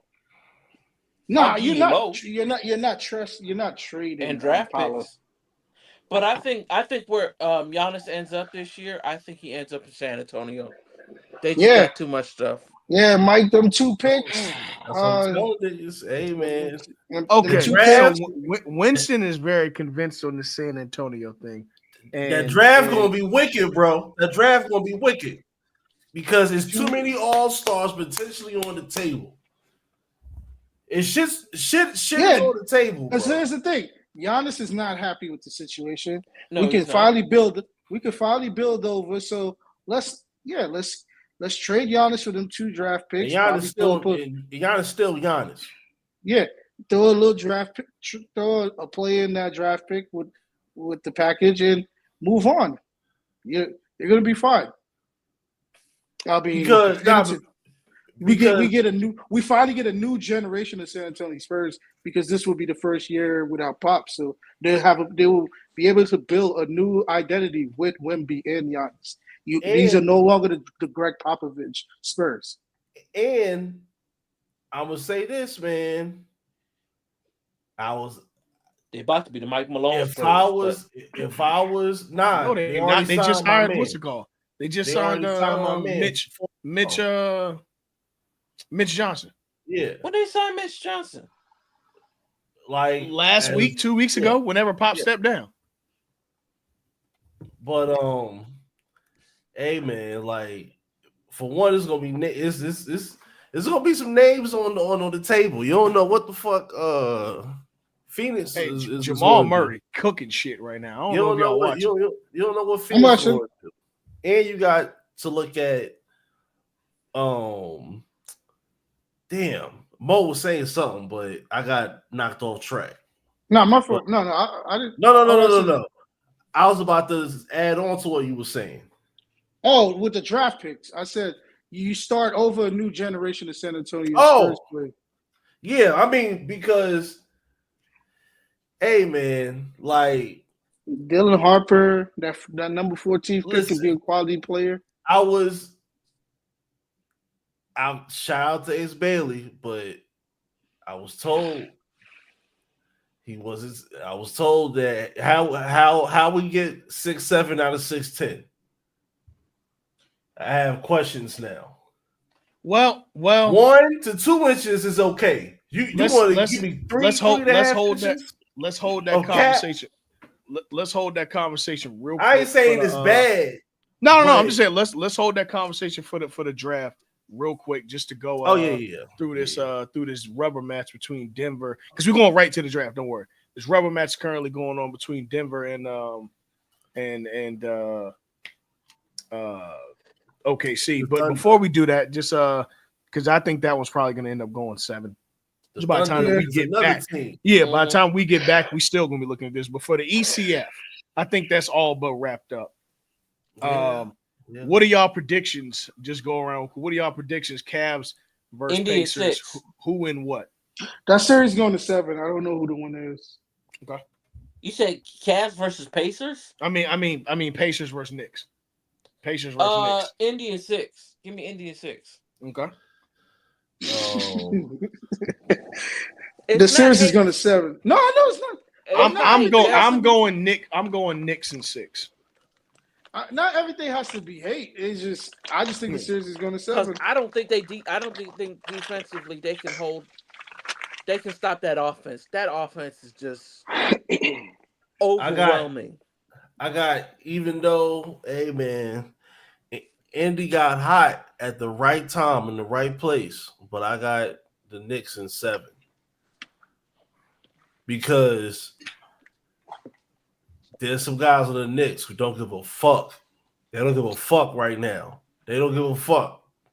And Indy got those players too. Yeah, now true. Because Ben Mathurin showed you the other day, he don't give a fuck either. Nah, but like when we get like we gonna see when the game is tight, man is an instigator too. Clutch moments. We're gonna see who doing what with coaching and with point guardship. Nigga, this is like Stone Cold versus The Rock. Yes. Low key. I'm very interested. This in is this real matchup hoops. between. This is about to see. I am extremely interested in this real matchup point guards. Fathers, sit with your sons and your daughters. Tell them this is what is be a point guard right now. This is it. I am extremely interested in this. This is a good matchup in the NBA. Yeah. And look, we deserve to get multiple years of them matching up in the playoffs. This is really good. It's damn sure primetime TV for the NBA. They couldn't ask. Does TNT or ESPN get the ECF this year? ESPN get the EC. TNT gets the ECF. TNT's getting the ECF. Yeah, Charles Barkley just said we're gonna be in Indiana next week. So. Okay. So they get the ECF. Okay. So that means ESPN gets the West. All right. Yeah. Because like what a way to close out TNT. What a way to close out TNT. Love it. With hate, yes, with hate. It's gonna be the Hicks versus Knicks part 85. In the West. Do y'all have any faith in either Denver or OKC beating the Timberwolves? Yeah. Yes. I think Denver can beat them, and it'll be 6 or 7. The Thunder can I think Denver can beat them. The Thunder can beat them. Yes. And the Thunder could beat them too. Emphatically so. Yes. as good I as think and now Mike brought up the Timberwolves or brought up the Celtics getting Giannis. I actually think if I'm the Timberwolves, I'm doing whatever I can to bring Giannis there. I don't give a flying fuck what you have to do. I'm looking at it. Giannis and Ant. Oh my Lord. That would be disgusting. Giannis and Ant, there's going to be 4 broken basketball rims per year. Hold on. Mm-hmm. Nas Reed could get his max sign and trade. Mm-hmm. He can get his max sign and trade. He can. He absolutely can. But all right, I so do. Let me play devil's advocate really fast, right? Okay. If you try to get Giannis, right, what are you willing to give up? Everything not named Anthony Edwards. I trade the coach. I mean, hell, I'll trade Alex Rodriguez if we got to. I don't give a good goddamn what we got to trade. Let me keep Anthony Edwards and Rudy. Man, anything else? Take Rudy. No. I'm keeping Rudy. Rudy makes shit you got to protect the rim. Rudy makes shit easy for Giannis on defense. Look, that means Giannis can just play help in the paint, and you got playing all help. You know what? If I get off that contract, I can get somebody better for cheaper. Or I can get somebody. As a big, you don't get better than cheaper. Who are you getting better than him that does what he does? Okay. Come on, brother. Hold on. I said that wrong. I do apologize. I meant to say I can get more people for less. Okay, all right. Now you're talking, and that will end up being better for cheaper. But you do got to ask yourself, is it worth getting those cheaper pieces if this could equal a title now? Because look, Giannis and Rudy, let's say they keep DiVincenzo. All you need is specialists. The only thing you really hurting that is the point guard position. And I don't really think trade more draft picks than anything. So yeah, they're gonna trade. Well, no, remember they traded a lot of draft picks for Rudy. They did. They loaded up the hell out of that deal with draft picks. That's why I think San Antonio is where he's going to end up because they got the draft picks. And on top it's of either those, San Antonio or OKC. Oh yeah, that's why I would say, hey man, listen, because the Bucks I would be mad. The Spurs away it was like, hey, for Damian Lillard. So you get number 2, you get number 14, you get Cisco. Yo, why you got this youth pastor on the screen? Hey man, because he's the agent of chaos. Mike, remember 2 weeks ago, right? We said it's crazy how like they were all mad at Nico for the trade, but they weren't mad when he traded for PJ Washington and all those guys. It's funny how now like I see a lot of Mavericks fans. Well, I only know like 4 Mavericks fans, and like 3 of them are black. So pretty interesting. Agent of chaos himself. Well, speaking of an agent of chaos, there's a friend of the show that's been very fortunate this year.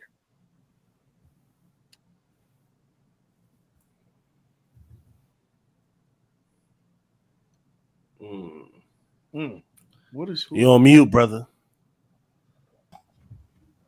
I'm just here. What's up? What's going on? You know, man, Larry, if you don't take them shades off, I know. No. I'm here for my quarterly guessing from the stands appearance that I always do, and I just figured this was the perfect time to do so. So, more important than anything, I want to give you guys a round of applause. And this is Mike, Winston, who else was there last night? Earl, of course. You know, I appreciate y'all coming through for our spaces. That was really nice of y'all. You know, that's out as y'all hear this on the Show You Work Patreon. So make sure you tap in and pay, you know, that patreon.com/SYWNET. But how you good brothers doing tonight, man? I'm just here. What's up? Talk to me. Good, I wish I had rolled up. Larry, you've had a very interesting 12 months, Larry. Very interesting 12 months. Indeed. I just heard Devils. Before we get to the highs, man, I just thought to appear, you know. Before we get to the highs, What are your thoughts about the low points of the year? Okay. So Earl, you're smart. You're a smart guy. I'm just asking. You're very no. You're a very intelligent person, right? Mm-hmm. Was I not always on the stand and saying that, hey, I don't think it's the worst trade in the world? Did I not say that from day one?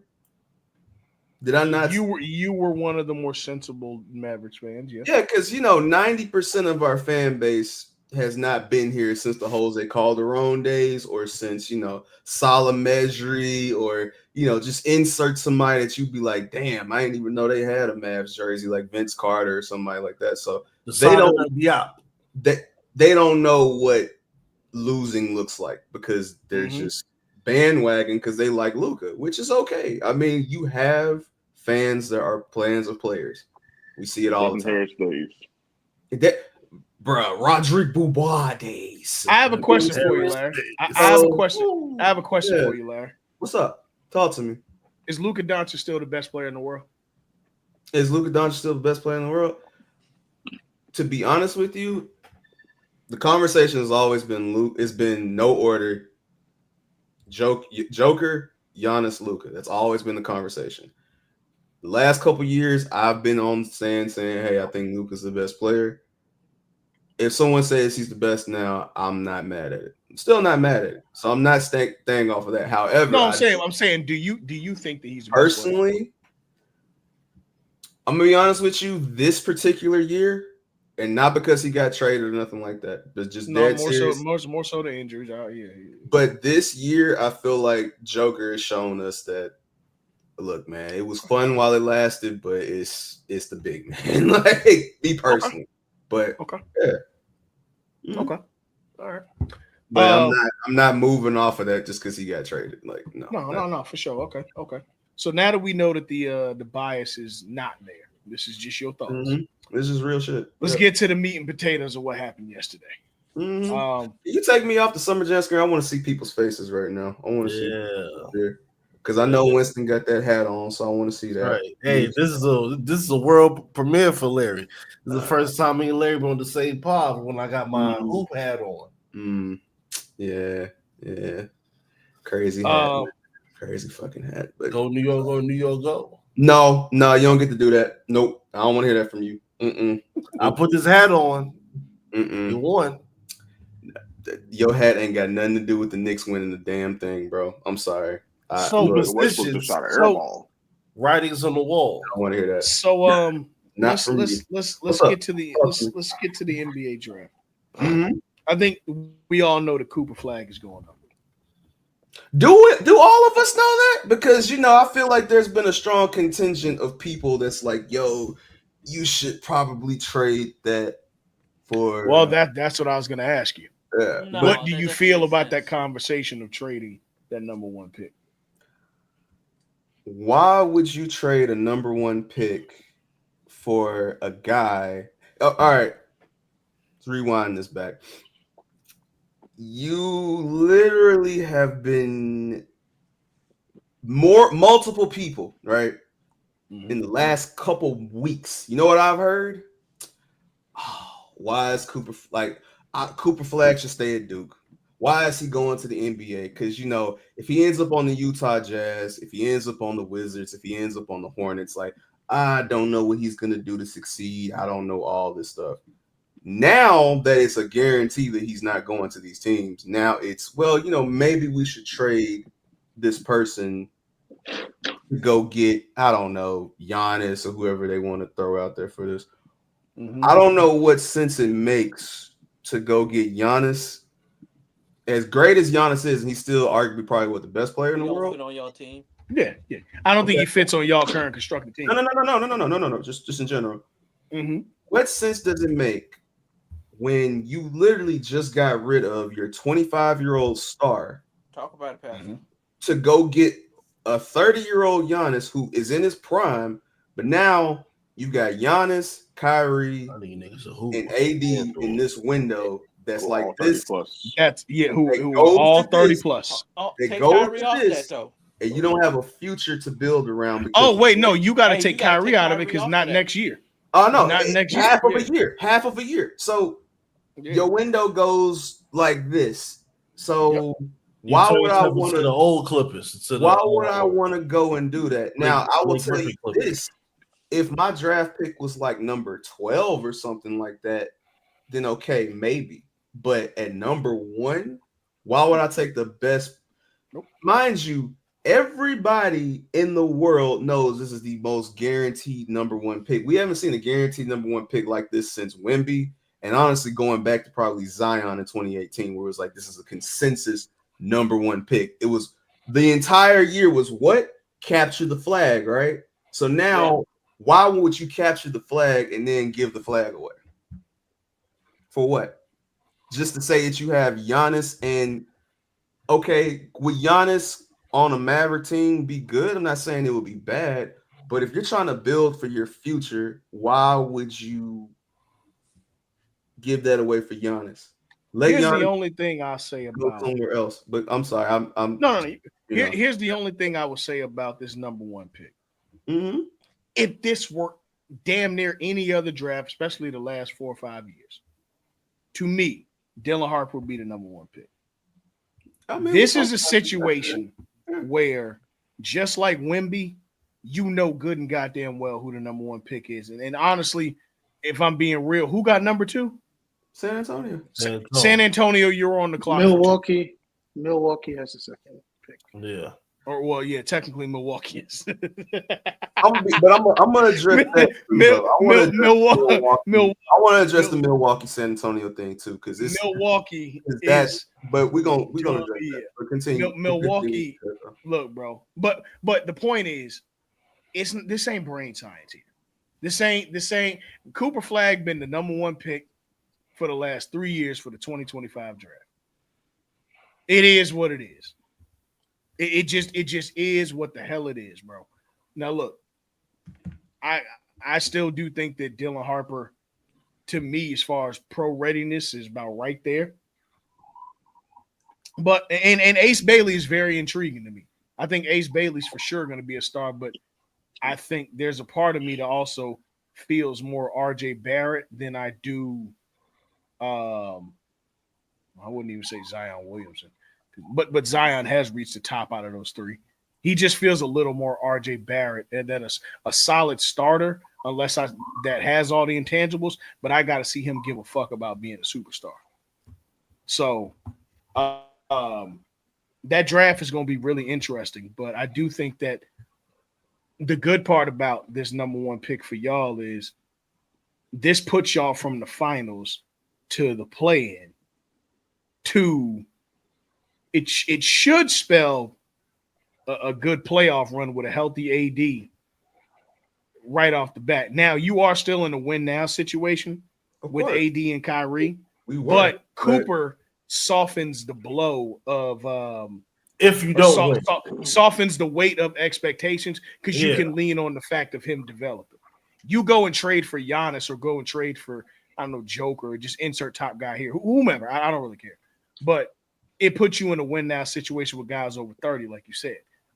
No, hell no. I'd rather have the leeway of an 18, 19. Yeah, but quick one thing.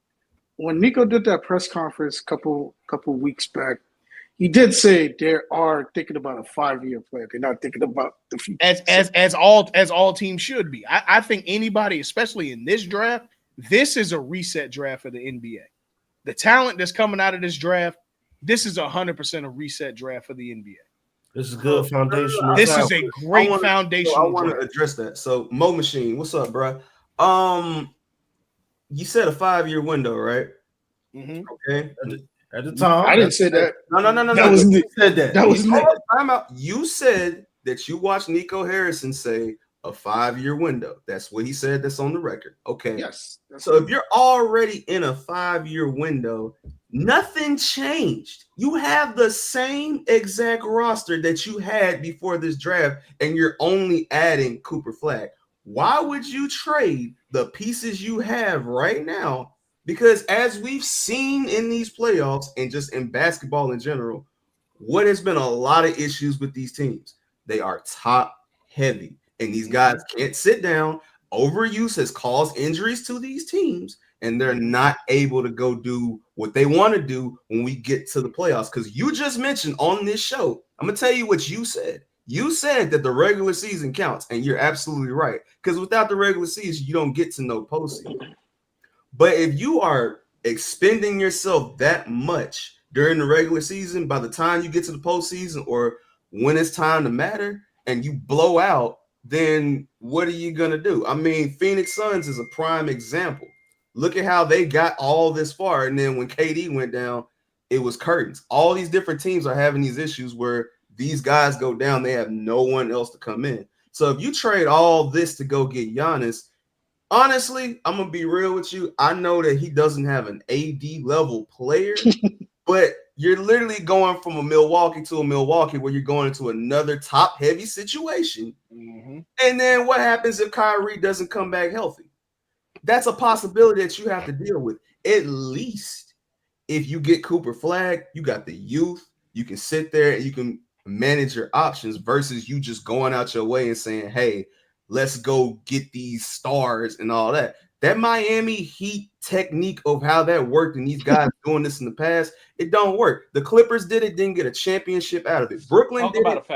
Brooklyn did it, had to go trade somebody. Right now, Phoenix is wishing to God that they still had Cam Johnson and Mikal Bridges because talk about it, Pastor. If they would have kept their players and would have made their team work, it would have got where it got. I just watched Cleveland get eliminated, but let's be honest. Cleveland has a roster, not some just a couple stars and some guys. They have a roster. They lost to a better team and they got out coached, but they got a roster. So if you don't have a roster in this league, you are screwed. Even the Knicks right now, God forbid, let something happen to one of those guys in that starting lineup, they are cooked because somebody have that bitch got to come in. So no, I'm not trading Cooper Flag and other key pieces of my team that just got me to the finals before injury, just to say I have conference finals. Relax on the finals. You said they what? went to the they went to the NBA finals last year. They went to the. Ooh. Oh, you talking about Dallas? Oh, my fault. I thought you. No, not the. No. I'm talking bad. about. Yeah, good. I'm just saying I wouldn't do that. So my thing is the 5-year window hasn't changed. You just actually expedited your window by adding a piece to this. So why would I change and even make that window even crazier by trying to hope and pray that two injury-prone guys in AD and Kyrie are gonna have to stand up with Giannis? He's already dealt with that. But go ahead, Mike. Earl. Mike. Let me ask you and Winston the question. What is Cooper Flag bringing to the NBA that he's going to be I'm gonna put the pressure of serviceable as a rookie. I don't want to say elite yet because we gotta see it happen. What is Cooper Flag bringing to an NBA game that he's going to hit the ground running? Well, firstly, bro, we're going to start with the shit that you just can't teach, bro. Like, and that's a motor. You know what I'm saying? He plays on both sides of the ball, and he's going 100 miles per hour, bro. That's something that you just can't teach. Not every player plays with that. You know what I'm saying? And you need a two-way player on your team. Yeah, for sure. And also, while he learns and figure out his areas where he's going to be on offense, at least for the first 3 to 4 years of his like through his rookie contract, through the first part of his rookie contract, he'll figure out where he's going to be as the roster slims down to the Cooper Flag roster.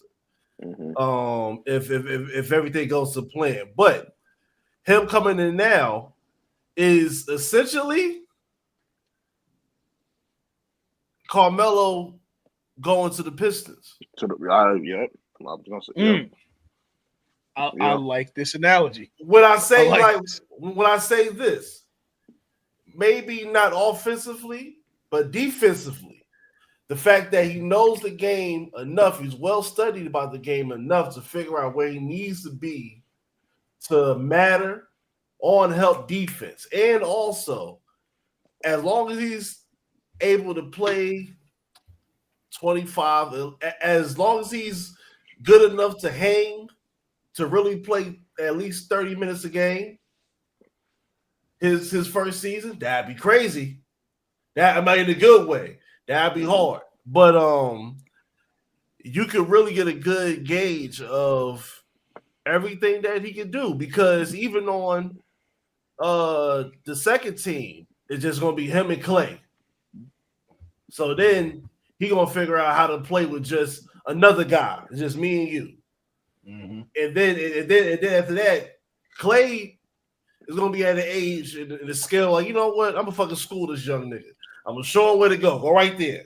Here. Go right there. Here. Yeah. And then on top of that, he gonna tell him all the NBA defensive shit that he can't do no more physically. Like, listen, this is the shit that you can do. I can, like, physically, you can move and move quicker. Like, he's not, because physically, because you know, he's an American white boy.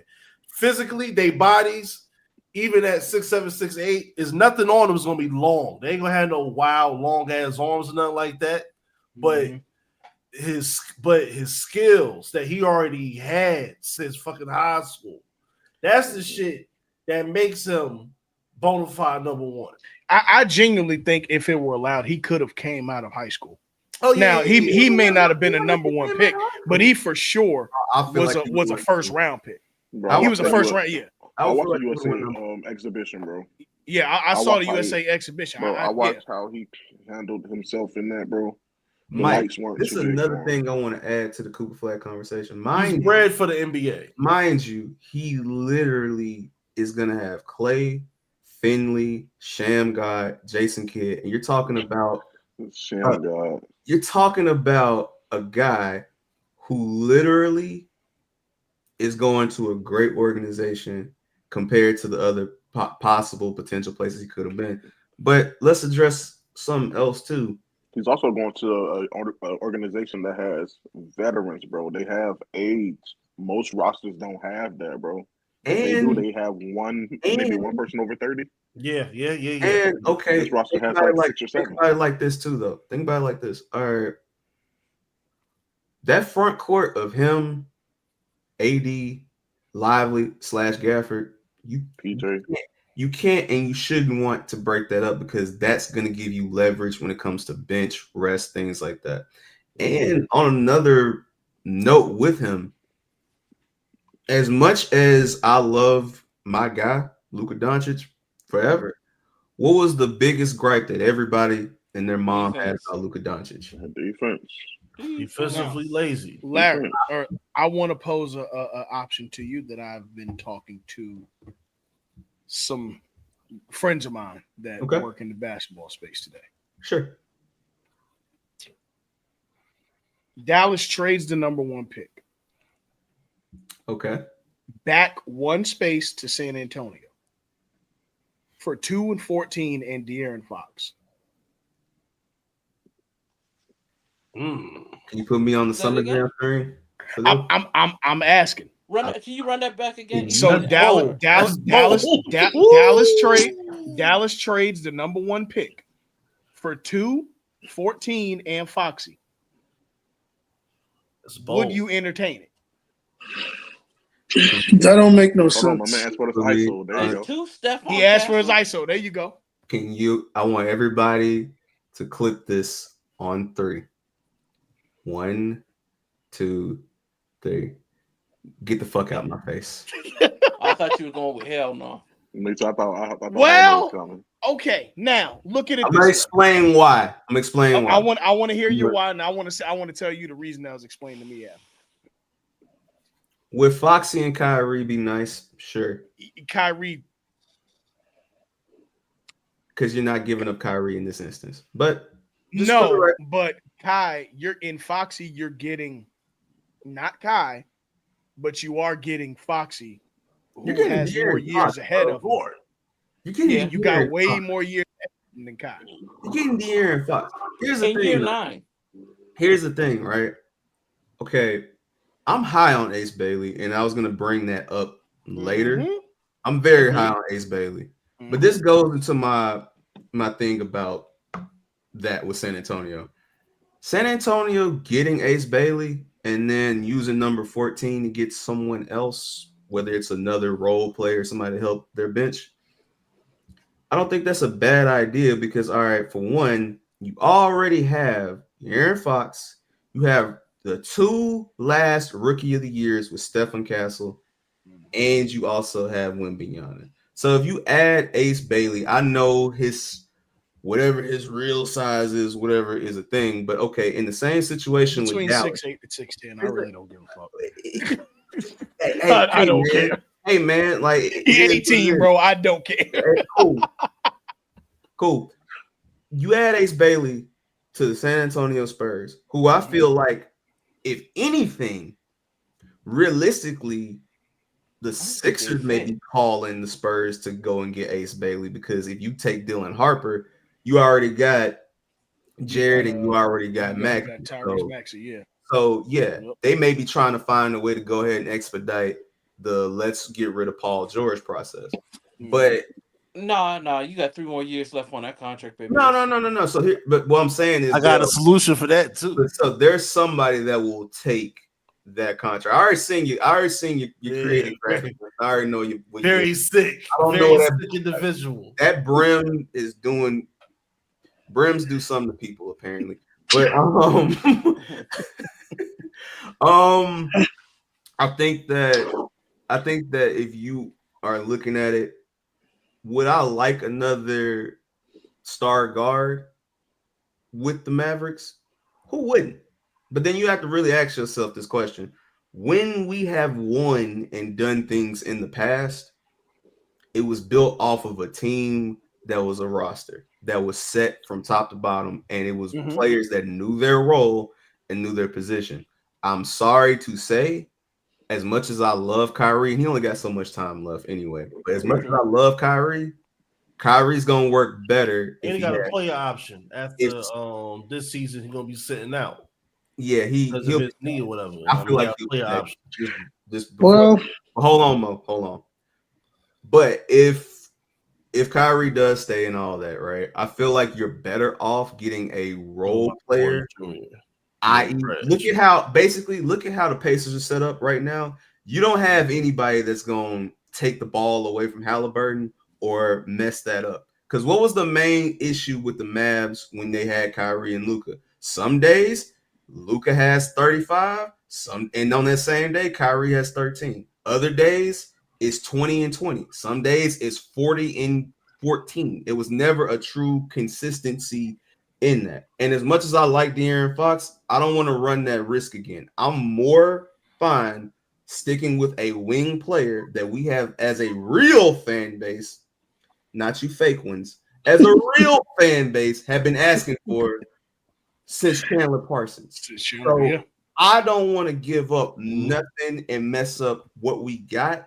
I think San Antonio personally should stick with the young core that they have, build for their future, rather than trading these pieces away just to go get Giannis. Well, Bailey, in my opinion, Bailey don't work because you already got Castle right there.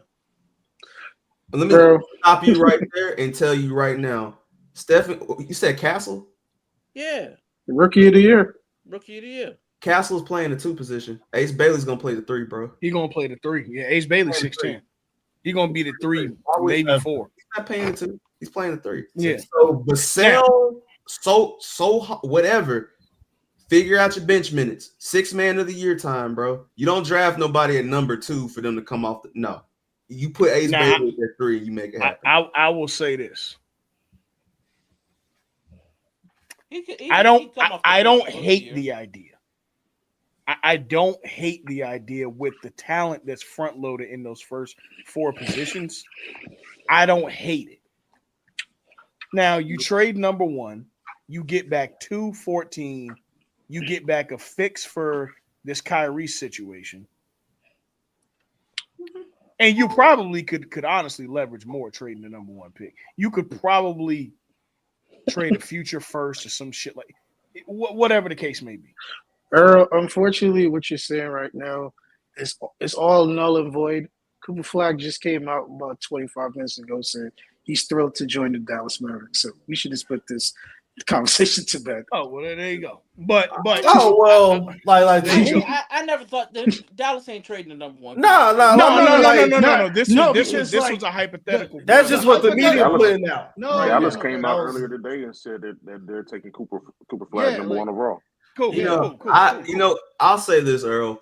If I feel like something is reasonable, like an actual it's reasonable just conversation, I don't think it's a bad thing to have. yeah, like because But okay, you don't get Cooper Flag, but you get Ace Bailey and Foxy back But- and another pick. That's But not my stance terrible. on this isn't gonna change. I'm I'm not gonna giving tell you you that. why it don't change.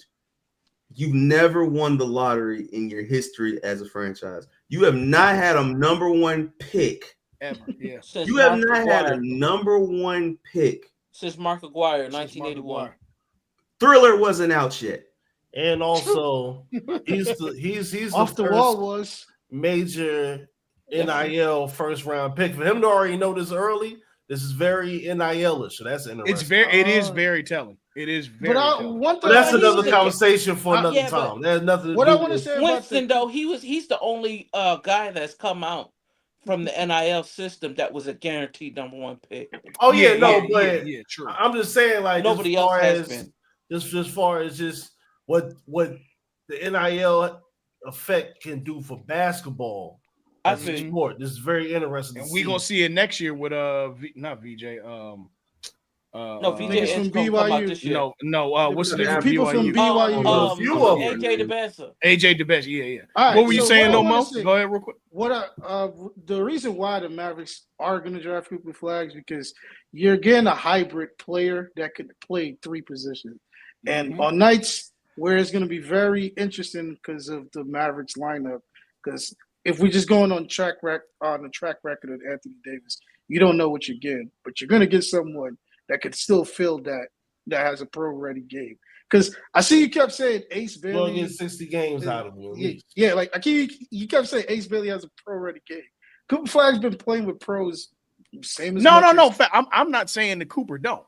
No, I never said you was discredited, but it's certain things that like I see what Cooper can do now. Cooper could actually take a team, not on his own. I'm not going to say, but he could be a key contributor to a team that could make a deep run because the Mavericks, if they got Anthony Davis, say, in around Christmas Eve and he didn't get injured, they would probably be the fourth seed in the West if everything was just clear cut.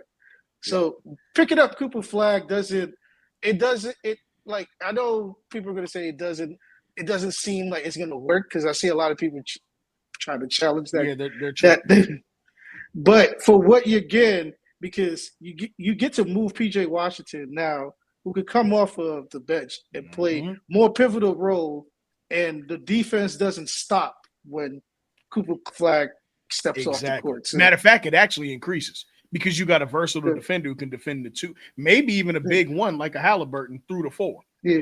So yeah, it really does pick up.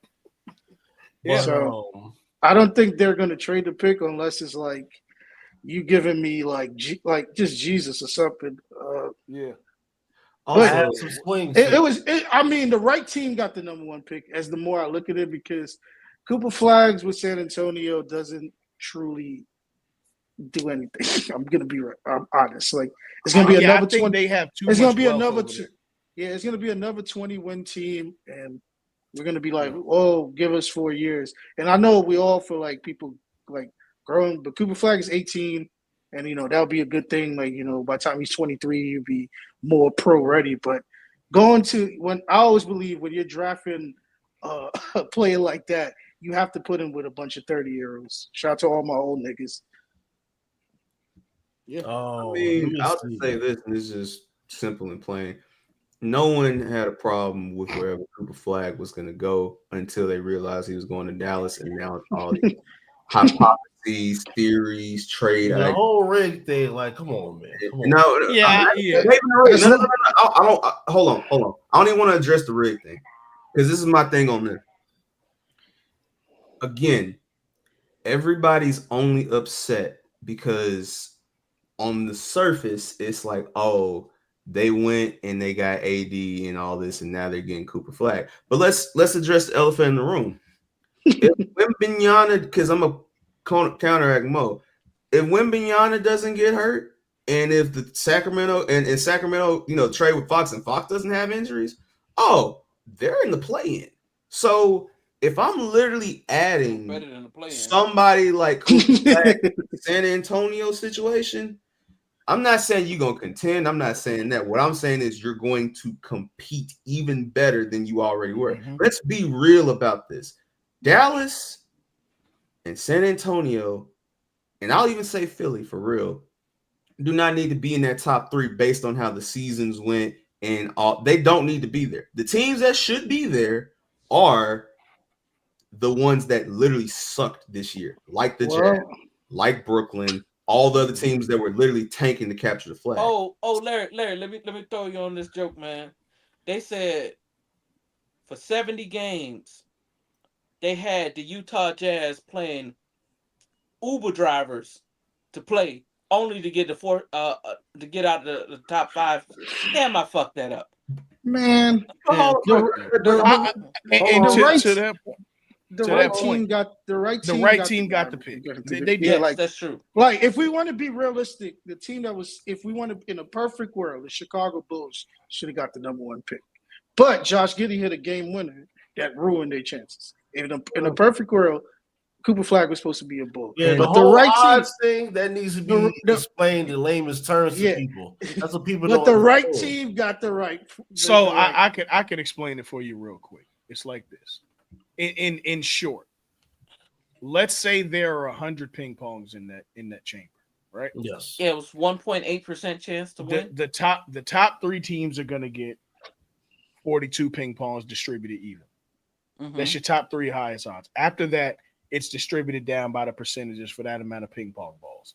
And then it keeps going on and on and on and on until you get to the 1 point. Once you get to the 0.6, now you're talking about teams that have maybe 2 ping pong balls in there at most. So the way that it works out is it's just like the actual lottery, just like an actual raffle or something that you'll see. The more tickets you have, the quote unquote better chance you win. So it's like the sneakers app? Exactly. It's the sneakers app. But that's really all it is. My thing is this. To AJ's point, shout out to AJ. We're gonna rig a lottery for the Dallas fucking Mavericks. Can I No. I think the lottery's only ever been rigged twice. To say. The lottery's been rigged 3 times. I have 5 times. I have one thing to say. Even if they did rig it, tough titty. So what? I don't care. It ain't the first. It ain't the first time. And it won't even last. And so who cares? Why would I? You think I'm about? Look, bro. Look, you think I'm about to complain about? Oh man, it's not fair. Life's not fair, kid. So what? It ain't. Who cares? Earl, the 5 times it's been rigged. It's 85. 85. Yep. 2011, 2000. I would say I versus Philly getting that number 1 pick. Oh no! Whoa! We got to go back before then. What, Philly? So what? 85. Where? Philly? 85. Orlando. No. In No. That was a trade. That was a trade. No. Orlando in 93. 93. That's yeah. No, Orlando in 93. That's Chris Webber. Dog, they had 1 ping pong ball in there. Yeah, and they got lucky. Why would they rig it right after they got Shaq? Hey, look. To go to Orlando. I mean, it was a big man league. That don't even make sense. It was a big man league. All right. Okay. Well then, it just happened. Rig. To work out. I'm counting 93 as a rig. Sorry. Rig. Philly. I'm with you on Philly. Philly. And I think San Antonio in 97. 97. 03. 03. Derrick Rose. Derrick Rose in 08. And last year. And Wemby. Oh no! We not leaving off Kyrie going to the Cavs. We not leaving off before last month. We not leaving off AD. We not leaving off. Zion. Nah, We're not no. leaving them free. Yeah, you know what? You're right. 2012. We're not leaving them Zion, free, yes. y'all. We're not 19 leaving with them free, Zion, y'all. yes. No, The no, Kyrie, no, the no, Kyrie no. thing is not like it's not real. There's no way they Oh, put I'm sorry. Zion in New I'm sorry, Orleans. Andrew Wiggins. I'm sorry, Andrew Wiggins. Nah, bro, we're not leaving them off. No, we're not I doing honestly wouldn't say that Zion. I mean, well, Nah, like the it was Zion, a the chain of Zion. events, but that's the worst place for him to go. Like with like from the surface, that was for like that him was the worst for place for him to him to get go. cake. I mean, it's not that much cake soda in New Orleans. Well, you went. I never went to New Well, Orleans. here's the thing about that though, right? You just traded Yeah. you were about to get rid of AD, and you would also you gonna tell me with a straight face that New Orleans and Memphis should have been ahead of the Knicks that year? Yeah. Thank you. Nah, bro. Thank you. No, Yep. no, They would that's have put the him rig. if If it was there's a rigged, rig, they would have put that's it the in New rig. York. No, I If it can't was lie. rigged, they would have put him I in New can't York. lie. I can't lie with the rigging. The Knicks getting you in. I think that's good enough for them for a lifetime. They got a generational player. Bullshit. They don't need no more rigging. today. They don't need no more rigging.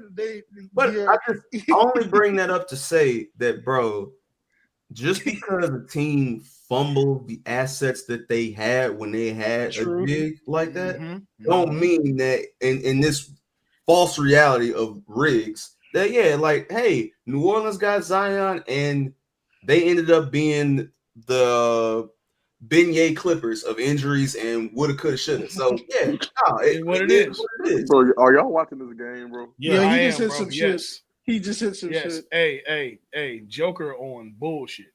Hey, man. but Tough shit, tough cookie. I have some big Yeah. I have some big swings here on this draft lottery board here. Shout Yes, out sir. to Tankathon. Well, the Mavericks got 13 years of success now. We know that. I'm gonna run through some of these real quick and then we'll get you guys' thoughts on things that can happen. So we already know number one is locked in. Number two, Tankathon has Dylan Harper. I think he is the number 2 best player in The this Spurs have that pick and they have the 14th pick. Mm-hmm. So Any other draft, I'm taking Harper in number 1 unless you're talking like a Wemby situation. I'm telling you. Earl, I love you to Hold death. on. I love you like you're one of N. James' kid. But in no lifetime, you're taking Dylan Harper over Cooper. No. I said any other. No. Any other draft aside else. from this type. Yeah. I'm talking about if Coop wasn't there, literally on my notes yesterday, I said if Coop was not there, Dylan Harper's the number 1. Because it's like you can have pro ready, but once you have an uber athletic person, it's so hard to sell that. No. He is 1,000,000%. Any other draft except for this Cooper Wemby kind of situation. Yeah. Because no. when I look at like Dylan and Ace, it's like I see like pros, but I just don't see franchise changes. The first 3 picks. I mean, hey, that's you. I can see clearly now the rain is gone. All right, so with number 3, especially Dylan. All right, what you got there? Hey, man, who has the 3rd pick? Philly. Hey, okay. Philly's another team that can shake some shit up. Hey, man, they could have the because you know in that front office. They could put Team Africa on that team. He's a liar. Deborah Morey is a liar. Who you got for number 3? And it better not be Trey Johnson because they already good in that. Not trade, but maybe a trade. Maybe trading that pick. They could probably flex to get Giannis. That pick and some other shit. Whatever else need to be put down with Paul George contract. And you call Phoenix. Bro, Paul George. And you call Phoenix, you be like Devin Booker, what's good? You already got a guard. You already got a guard. No, you're the guard. I think you got Devin Booker's gonna. No, say this. Devin Booker's gonna play out there. No, but you can do 2 twin guards, but you can't have 3 young guards because you still got McCain. Boogie on him, SGA. And then you got fucking Oh, Tyrese yeah. Maxey, I already seen it. and then you got whoever Yo, like the they get Porter family still really off. got to be investigated. The Porter family really needs to be investigated. They Like, really need. all right, Charlotte, whatever Charlotte as a There's 6 of them franchise coming going to up. do, Charlotte is going to There's let 6 us more coming know back. what they're going to do with LaMelo and Brandon Miller with this year with this draft pick. They're gonna Charlotte let us needs to know. offer up LaMelo for a trade. Yeah, They need no, to reset. It's Charlotte clear as needs to day. trade. Charlotte needs to It's trade clear as LaMelo day Ball. that Brandon is their future. They're just holding in on LaMelo because LaMelo can sell tickets. Brandon is their future. But and also like players like Con Knuckle, if he end up in a good situation. That's really, the situation. That's the steal. That's the steal of the draft. I don't think Con Knuckle. He's a second team guy. Wherever he goes on the second team, because he's gonna get drafted to some bullshit. I think that everybody is so focused on the 1, 2, 3 of Cooper, Ace, and Dylan.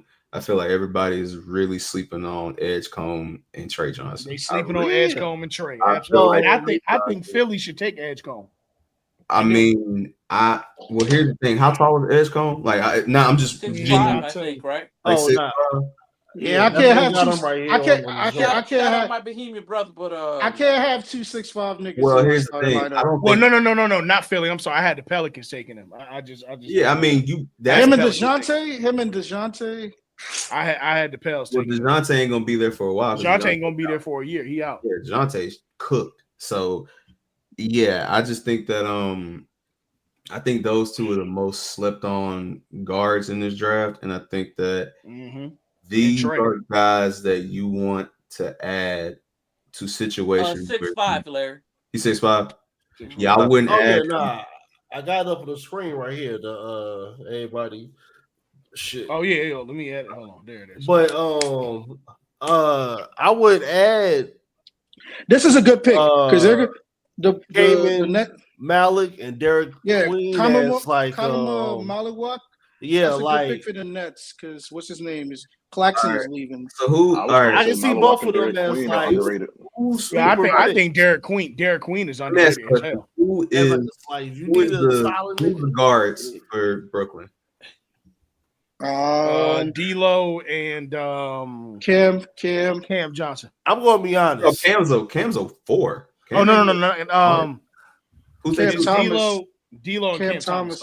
I'm gonna be honest. The Brooklyn Nets is the same boat as the Sacramento Kings. Right? If I'm Brooklyn, Sacramento Kings East. If I'm Brooklyn, and we know how Utah is utterly disappointed right now and like distraught because they about to do this again next year. Take the first African. Oh, I trade up and I get Trey Johnson and D'Lo, 6-man. I'm off the bench. Get somebody that can come in and again you can build on what you got because the thing about Cam Thomas and some of these other guys, Brooklyn like to play around with trades too much. You're gonna want to get somebody that you know you're gonna lock in for the next 5 years.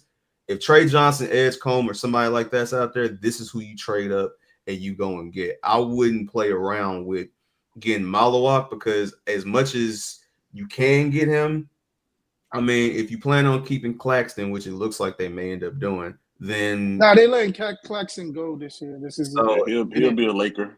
I mean, they didn't re-up on him in midseason. He had a lot of. I'm just saying that in this year's draft and just knowing how these things go, if you got this is the best we've seen a lot of guards probably in like 3 years, maybe probably since like the K draft. Oh, but I'm telling you, this is the draft that's going to really reset the NBA for a while. Like this draft is very deep. I'm going. Hell, this is your future. Even if Florida ain't even on there yet. Even if Knuckles, exactly, yeah. What's his name from Florida? Walter Clayton. Even if Knuckles slips he's down, not gonna be till like the second round. If Knuckles slips down, I'm looking at him as far as like, okay, what does Knuckles really do outside of shooting? He moved like making, bro. No. I'm serious when I ask. Like Earl, I would say like a rip. I would say like a Rip Hamilton and how he moves without the ball, so he can always get into the right place. Right now, he gets to his spot. And then when he got the ball in his hands, bro, he can get to his spot, bro, wherever it is. He's strong as hell. Like I know he's a guy that will find. I know people don't truly value it that much. He's very good off a hockey assist. He's definitely good off. Okay, so asking that, is he a player that you want in the situation that's picking top 10, let's just say, where they really have nothing going? Or do you want him in a situation where he can get into a fringe winning team and truly affect that team from a contributing standpoint? Like, you would definitely is he a guy that's a fringe? I'll say this: exactly. He's definitely on a veteran team. Yeah, he'll be better on his second team. So then I think a team in the top 10, bro. I think a team in the top 10 that could take him and could use him is the Houston Rockets. They made the playoffs this year. The Rockets, I actually hope they it slips down to Houston. So here's the thing. Houston. Here's the thing about that. I would agree with you on a normal situation, but as of right now, today, May 13th, 11:09 p.m. Central Standard Time, Larry feels like that is your front runner to go get Mr. Greek Freak. That is the guy. Got you. No, I'm just talking about as it's constructed today. Nah, because you still Amen kind of plays like a prototypical Giannis. No. You do not give up. You do not give up Amen. You do not give up Sengun. Oh nah, Drea. Congratulations. You're going to Wisconsin. No, I'm not saying I'm not saying you're giving up, Larry. But like the spacing is not going to be it's not going to be conducive for Amen and Giannis. Them niggas can't shoot, bro. They the same player. So like yes, if you get Giannis, you may have to still take Con Knipple. Okay. Like here's the thing that I want to express to you, and I want everybody to understand. The Houston Rockets do not use logic. Real hoop talk when they go into these trades, because if the Houston Rockets were smart, the Houston Rockets will look at a situation like this, like Earl said, and go and get Knuckle because of how he can space the floor. Houston literally was the number 2 seed this year. But for the last, I don't know how many months, it has been Devin Booker mock-up jerseys, Giannis mock-up jerseys, Kevin Durant mock-up jerseys. Because they do that superstar fishing shit. And they've been doing this. They've done that since the mid-90s. They've been doing this since Donnell Jones albums, Earl. Yeah, but when they went and got an over-the-hill Clyde Drexler, now look, they won.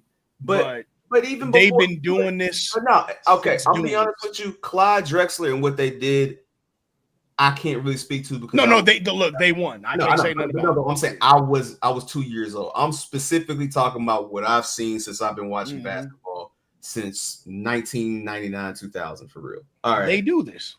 They did this with Grady. They did this with Harden, Dwight Howard.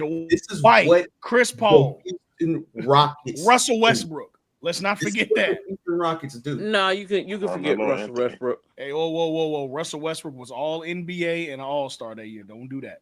My point is just saying. I know you don't like him. No. My point is just saying that.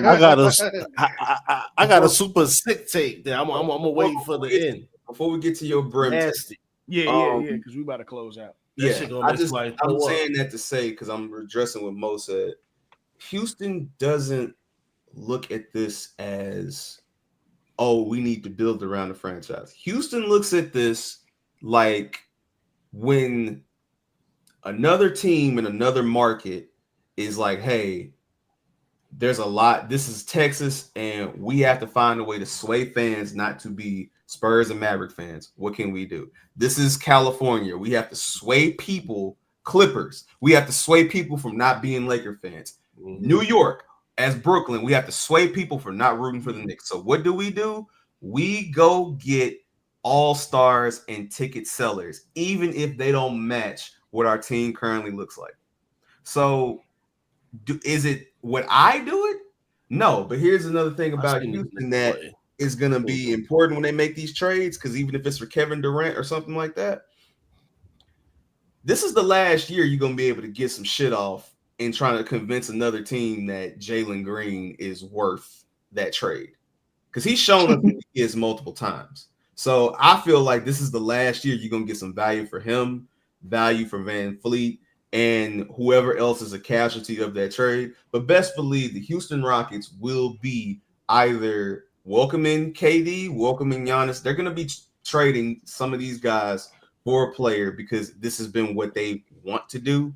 And it's unfortunate because I feel like they should run it back with the group they have, but they're going to do what they always do. And it's going to be somebody in that nasty ass white and red jersey come July. So, hey, we'll see what happens. But if I will not be surprised if you see Giannis, KD, somebody in that nasty ass white and red jersey. But Webster, what you got for us? And then we're going to go to Mike and Zadell to close us out. Now, this has nothing to do with right now. Let me turn my. Oh Lord. This has something to do with the future. This has something to do with. Boy, you like to run numbers. What if, let's say, there's a world, a place, and a situation that unfortunately, Jason Tatum is going to be gone for a year. Oh yeah, he's gone for a year. That's an Achilles. Sorry, I don't even fuck with modern medicine. But also, Jaylen Brown has maple syrup in one of his knees, and that has to be taken care of. You can only drain that knee so many times before you start taking years off. So the Boston Celtics have an opportunity to do the Golden State Warrior reset because next year's draft, as I'm showing you guys here, I got you on the solo. So you can just get in the top 10. You see what we get. Just get like, let's say, because I can see them getting Elijah. Boston, their only plan is to let fucking Jaylen Brown have his Scottie Pippen year. That's the only hope they got. Is to let him have his Scottie Pippen year. Donnie, I'm sorry. I know, but what y'all need to do, Donnie, y'all need to do whatever y'all need to do. If y'all can't land nobody this summer, y'all need to do what y'all need to do to get that African. Y'all need to do what y'all need to do to get that Boozle boy. Or, hey, they're gonna get. Might need to go to Gil's Arena. I think Elijah is the better replacement for Jaylen Brown because you do need a guard that could create for himself and others. Not saying Jaylen Brown can't, but if I'm paying you $300 million and I have a better left hand dribble than you, and I'm fat, and I play ball like once a week, so I don't think that's going to be good for your franchise long term. So eventually, Jaylen Brown will get moved eventually. Sacrifices must be made, but championships don't stop. Hey, bro, I'm telling y'all, like, why niggas is making phone calls, bro. Why things are happening? Hold on, man. Hold on. Things are happening. Listen, I know how everybody feels about Jaylen Brown, bro. I'm not here to defend Jaylen. I fuck with Jaylen Brown. No, I ain't saying even. I ain't saying listen. Pan me back to the screen. Pan me back to the screen real quick. You know what I'm saying? Jaylen Brown. Yeah. All right, bro. One more time, Mo. Jaylen Brown. Where's that? Why? Hold on. Nah, man. Hold on. Why would you go after some guard? The issue with Boston isn't the fact. I mean, of course, like Mike said earlier, there's a 1A. There ain't no 1A, 1B. It's Jason Tatum and Jaylen Brown. Why would you go and get another guard when you literally have old and hurt as your power forward and your center? That's what your issue is, man. It ain't. And to Mike's credit earlier. To Mike credit earlier, he said everybody's getting moved. Like that's a move you go make, but not to go what, bro? Nah, like I was saying, I was saying you do that with your eye on the Boozle boy. Hold on, wait a minute. On my man in Houston. Wait a minute, hold on. Let's just say player wise, right? And just let Derek White, like, listen, you got a year to get your shit off, nigga. Show Hold me how on, good wait a you minute, wait a minute. I might have just cooked up some shit. Okay, Mike. So Well, the you say Celtics need a fucking reset. Sabonis, right? Mm-hmm. You trade Jalen Brown and his 300 whatever million, and you bring Sabonis and let's just say DeMar DeRozan to fill that small forward spot for the year, where Jason Tatum is gone, and you get back Sabonis. Now you have Derek White, Peyton Pritchard, DeMar DeRozan, Sabonis, and probably Horford to run it back at center for another year till Jalen Brown, till Jason Tatum gets back. I got something better than that, Earl. I I got something better than that. They're gonna look for more than just Jalen Brown in I that. got something better than that. Well, the thing is, because remember, contract wise, you got the aprons you got to worry about, and Jalen Brown is a $303 million man. I got something way better than that, Earl. I got something better than that. What you got? Go get Lauri Markkanen and some role players from Utah. Go do that. Jordan Clarkson is on the table. You do have the relationship with Danny Ainge. You go do that, and then you find somebody else that can play that. But does Lauri Markkanen help your post presence on defense? Hey, because Lauri Markkanen really, you know what? You get a playmaker with Memphis. Jared Jackson's on the fucking table. How about that? I'm not making no trade for no 6 rebound game. Hell no. Not even that. Memphis is not giving up nothing, bro. But hold on. To go back to this with Markkanen, you asked if he's a defensive. You asked if he's a defensive presence and things like that. All right. I'm gonna take Lauri Markkanen and his health over guessing from the stands if Kristaps Porzingis is gonna play tonight. I'm gonna take that all fucking day. Well, yes. So, no, I'm not. And you know what you can do? You can find other young, scrappy guys. This is what Boston does to play that position and help Lauri in that post. Or shit, low key, you try to sign Nick Claxton or some shit like that. You can do anything. I think I know who they're gonna get though. I mean, I got another proposition that they can get. What you do? You don't go after. Go ahead, Mike. They need somebody. They need somebody in there who gonna bang. You know what I'm saying? That's why I feel like Sabonis makes sense because he can still play make. Yeah, for sure. Sabonis makes sense. Lauri's a better scorer. Lauri's a better scorer. For sure. So I think you can get Sabonis, and I also think that you can get rid of because I think Holiday's going. Like I said, Holiday going and KP's going. I think with one of those, bro. I think you can. I think you bring Isaiah Stewart over. It could be, bro. It could be real shit, Mike. It could literally be some random dude that's playing. It could be fucking Mark Williams and bring Isaiah Stewart back to go and play kind of the Robert Williams role.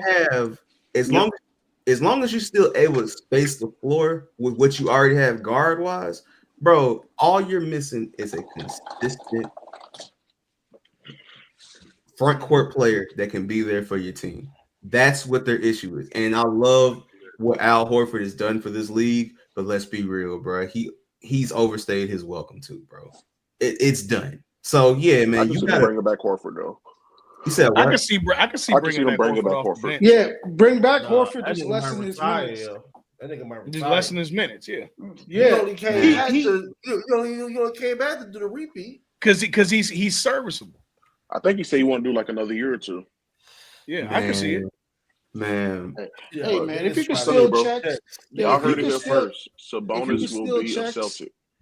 If you can still checks, go ahead and do it. I want to say this in the words of my good brother Donnie Lucci, man. He need to leave that dope alone, man. He need to leave that dope alone. Go home, be an honorable Dominican man like Christian, and just go home, bro. Don't do this. You said honorable and Christian. Yes, I did. I didn't stutter. All right. Why would you throw smut on an honorable Dominican man's name, Mr. Dell? Because there's no such thing as an honorable Dominican man. See, that, my friend, is what we like to call. All right, see, man. No, Earl, I got this. See, that, my friend, is what we like to call prejudice. But I will say this: you throwing prejudice on an honorable Dominican man who's not even here to defend himself. I'll text him. It's crazy, but we're not going to bring up Zendel. We're not going to bring up your 2% milk today because this is not a slanderous podcast. We're not going to do that today. What 2% milk? Hold on. Don't make me do this, Zendel. Hold Zendel, on. don't make me do this. Wait. What's going on? Zendel, don't make me do this. I don't know what you're talking about. Let's get back Zendel, to that. do not make me do this. Hold on. Del, you go to Dairy Queen? No, sir. Sir, this is a sports podcast. Let's go. Let's get back to the not basketball. Going to do this about on that one. I think Larry got some wrong information about Zendel. Mike, close us out, bro. Don't do this. It's been fun, fellas. Yeah, it was fun talking sports, man. I can't wait to watch that Madden movie. Yes, for sure. Rest in peace to John Madden. Yeah. Hey, and one thing I did want to mention too, because we did have that that 26 class, the 25 high school class right there. Mm-hmm. I'm not sure if I told y'all boys, talked to y'all boys about it, but I was at the Jordan Brand Classic a couple weeks ago. Mm-hmm. I was supposed to go to that, Mike. Bro, you missed out on a good one, bro. Mike, I would tell some, but I'm gonna talk off air. All I'm gonna say is Air Force Ones. You gotta be talking about shit. You know what? Anywho, let me say this here: AJ the bouncer, like seeing him in person, bro. He's the real deal, for real. Nah, he's tough. That's all. He's a real deal, for real. He wanted all the smoke with Boozer too, bro. That's like he wanted to smoke with everybody, but in particular, he really wanted it with Boozer, bro. Just because they were going back and forth. Who was the number one player? BYU team, man. That BYU team next year is gonna be tough too. They're gonna be a big team. That's a big ass team. They're gonna be tough. They're gonna, I think when the poll comes out, I think they're gonna be a top 5 ranked team. I can see it. Yeah, because they're getting back all these like juniors and stuff. So they should be good. Just a heads up for our listeners, next week we will start out covering the NFL schedule. So I'm letting y'all know now. The schedule only because the schedule comes out tomorrow after we record. So next week we are going to start out. We are going to start out covering and highlighting. Y'all know how we do every year. What we think our marquee matchups of each week, 1 through 18, will be. And just kind of just overall mentioning the games and the times. So like y'all know what we do, but the schedule is out next week. Or I mean, it's out on Wednesday. There's a schedule release, I think at 8 p.m. or something like that. Mm-hmm. Yeah. And speaking of schedule releases, we found out earlier today that Florida State versus Alabama on Memorial Day weekend. What is it? That Saturday? Yeah, it's gonna be Saturday. It's going to be a 3:30 game at Florida State. So do yourselves a favor. Bro. Start hydrating now, because brother, Tallahassee in September. GGs. My goodness, bro. That being said, anywhere in Florida in September. Anywhere in Florida in September. It ain't sweet. Because look, we got the I think we got the 12 o'clock game versus Notre Dame in Miami. So GGs. We playing those guys again. Catholics versus convicts. Yes, sir. I think it's the 12 o'clock game. But either way, we'll talk about the college football schedule. I'm gonna have my Quran in my hand watching that game for sure. But look, till next week, we are out. Tap into the Union. Tap into everything we got going on. Beacons.ai/the Union. Show Your Work is on Thursdays in the 9 o'clock hour. Mid Carters and Catering. Well, is it this? No, this week. Patreon should be out on Friday, right? Larry, is it this week or? Yeah, Patreon out on Friday. Of course, y'all can tap into the Patreon over there and shoot. Y'all know where to catch us each and every week. In the 9 o'clock hour on Guests from the Stands. Till next.